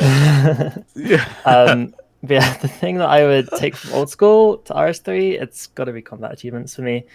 I really like combat achievements, and I think there's such an easy update for Jagex to make, especially in times of content drought, which seems to be all too common nowadays in RS3. Which is a shame, but it is what it is. But like once the system for combat achievements is made, it's so easy comparatively for them to make exciting combat achievements, and I think that could end up being really, really fun, because I really enjoy them on old school, and yeah, I would love to see them on RS3. Like I feel like every time I get a new tier of combat achievements, I'm always like, RS3 combat achievements when? And then Mod Ryan's like, we want them too, I promise. So yeah, they want them, I want them. Fingers crossed for that. As for RS3 content in old school, I was actually talking about this on stream today, and I was thinking that Solak would be, if slightly modified, a pretty good boss fight, because it's a bit like old school in the sense that like you can't AFK it at all. Like you have to do the mechanics. So there's like these roots that spawn. So Solak's a big tree. Like there are these roots that spawn around the arena. You've got to go around and kill each one of those, and then get back on the boss. And if you don't kill the roots in time, they spawn into a big scary monster and kind of like two-shot you. So it's not very friendly. But like that works. There's a lot of teamwork related stuff as well. So if you're in like a 4-man, for example, it's like, I'll take the northeast streets. Oh, I'll take the southeast. So it could be a nice team encounter or solo. But yeah, it's just a very good boss that I do think could fit in old school quite well. like it has a mechanic later on where you like knock him down and then you start like only critting, which is so essentially like you're doing like a max hit every time for like 10 seconds. Like that's really cool. Oh, that's dope. And Yeah, it's kind of like I the really like warden those down type thing. Yeah, Yeah, that feels the great. court wardens. Yeah. I really like those things where you're just doing like crazy damage for a few seconds. I Yeah, like that's that. why Rakshas are cool as well, right? Yeah. Like that feels good moment. I think every boss fight should have that. Yeah, well, I want to say yes, but then it might get old. if it's Oh, that's every boss true, I fight. guess. Yeah, but like different types of feels good. Yeah, exactly. Yeah, big number is fun. You know what we I should like do? big We number. should increase everything by 10. So we have 990 HP, and every hit goes up by a multiple. I've heard of this 10. before. Wow, what a unique idea. Yeah. Think of the dopamine initially. Like think of it. Yeah. And one last cool thing about Solak, especially, is the last phase of it is essentially it's almost like a tug of war in a way. So you've got the outside world and you've got like the Shadow Realm kind of thing, and so Solak is actually the good guy, believe it or not, but he's trapped in the Shadow Realm. So your job on the last phase is to protect the good Solak by, well, what you're supposed to do is stop all the ghosties from killing the good Solak. So if you're like a duo, for example, the intended way, so to speak, is to have like a tank in there that aggroes all the shadows and then tanks them. While the guy outside does DPS to the bad Solak. In reality, what happens is you just do insane damage and then just win. But like the intended way is really cool. So even if you're solo, for example, what you kind of should be doing ideally is like hopping between the realm and the real world and like defeating the shadows, and then it's a nice little balancing act as to how you want to get it done. And it's I think that could go really, really well in old school if done properly. That would be cool. If that makes sense. If it doesn't make sense, please let me know. I can explain a bit more.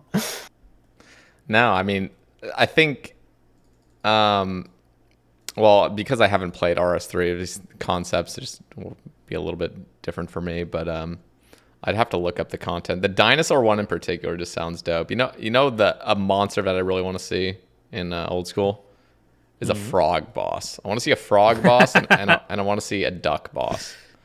A duck boss sounds really weird, but like, There's a mega duck in RS3. Really?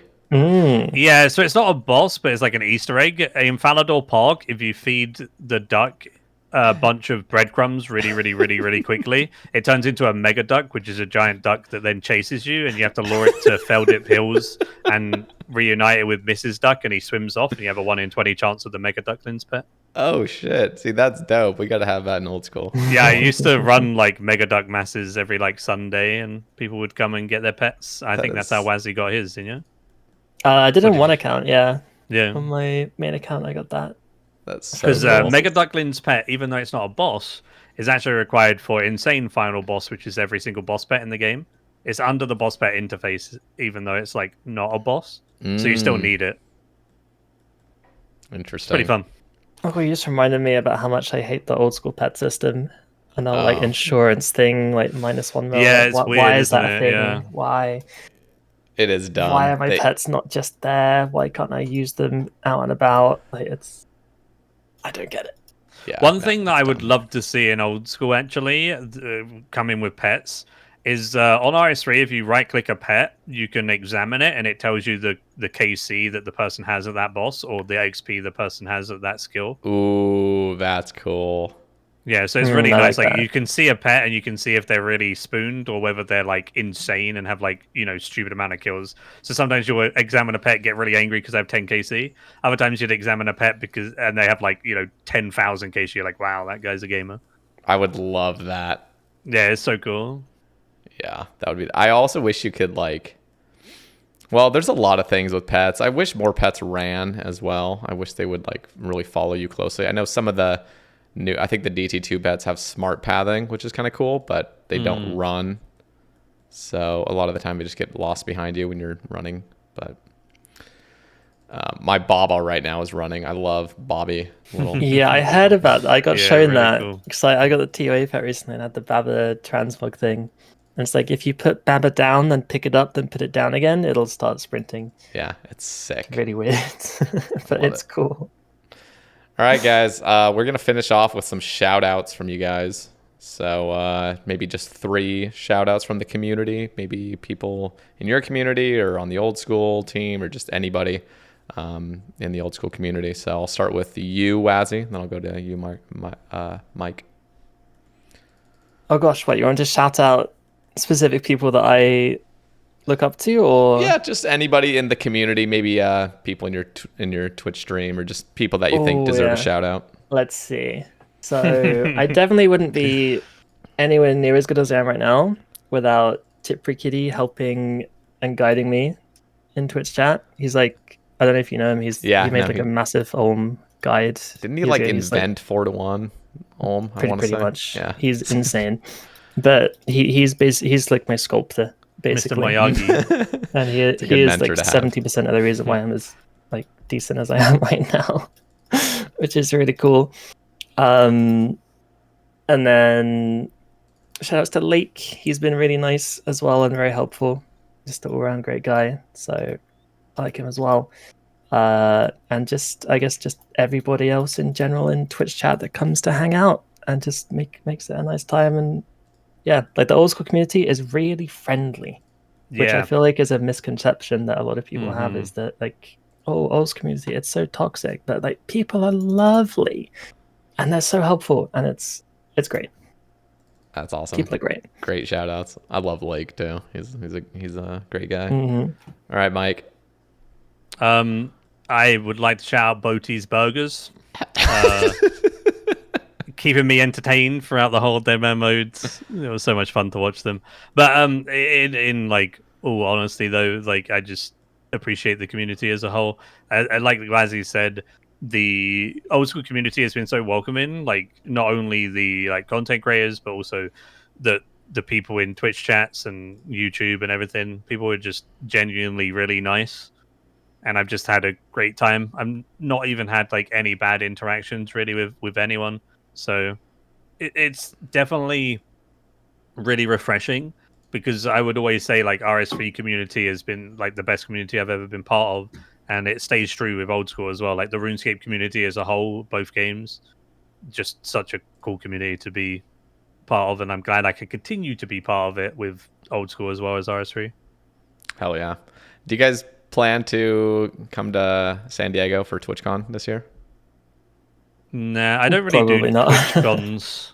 I was really excited for RuneFest. Oh, but I was too. Yeah, rip. sad. But yeah, I don't really do TwitchCons or many conventions other than RuneFest. Yeah, I'm the same. I haven't been to a RuneFest yet. This was going to be the year. But that would have been so good. It's literally the friendliest place in the universe. It's so lovely. It's so good. I'm really excited. So, okay, well, I don't even know if I'm going to TwitchCon. I just wanted to ask, though, because that'd be cool to meet. But hopefully early next year, we're going to have that RuneFest. I honestly think it would be better to just have it scheduled for in the fall or like, late summer, just next year. I think planning for like a Birmingham like event in the early 2025 is just not a great idea. We'll see what happens. But a bit nervous about the weather. Yeah, it doesn't sound great. Very cold. But all these people coming from hot areas to for real. Hey, and it just rain? Snow everywhere or rain. Yeah. But thank you, both of you. This was actually a really nice conversation. I got to learn more about you guys. I think you two are both honestly like wonderful creators. Just having talked to you guys is very pleasant. And I wish you guys the very best on your content creation journeys and old school journeys in general. Also, for those still listening, I'm going to have their links down in the description. So go follow them on Twitch and on Twitter. And now you both have YouTubes, is that correct? Yeah. Yes. Perfect. I'm going to have those linked as well. Is there any other things you'd want linked? OnlyFans. All right. We'll have that down there as well. Yeah, Boys, thanks. go check it out. My audience, by the way, is 99.9% male. So That's fine. That's my audience too. okay, great. All right. Well, Maikeru and Wazzy, any final words before we end this? Thanks a lot for having us on the podcast as well. It was really cool because when you reached out, I was genuinely excited to just chat. I haven't been on an old school podcast yet, so it's been really cool to talk about RuneScape. Hell yeah, lovely. Yeah, just thank you so much for having us. It's been really fun. And I was quite nervous beforehand, but I'm okay now. And yeah, it's been a really nice time. So thank you so much, both of you. My pleasure. Thank you guys for listening. Thank you, Maikeru and Wazzy, and we'll catch you in the next one. Peace.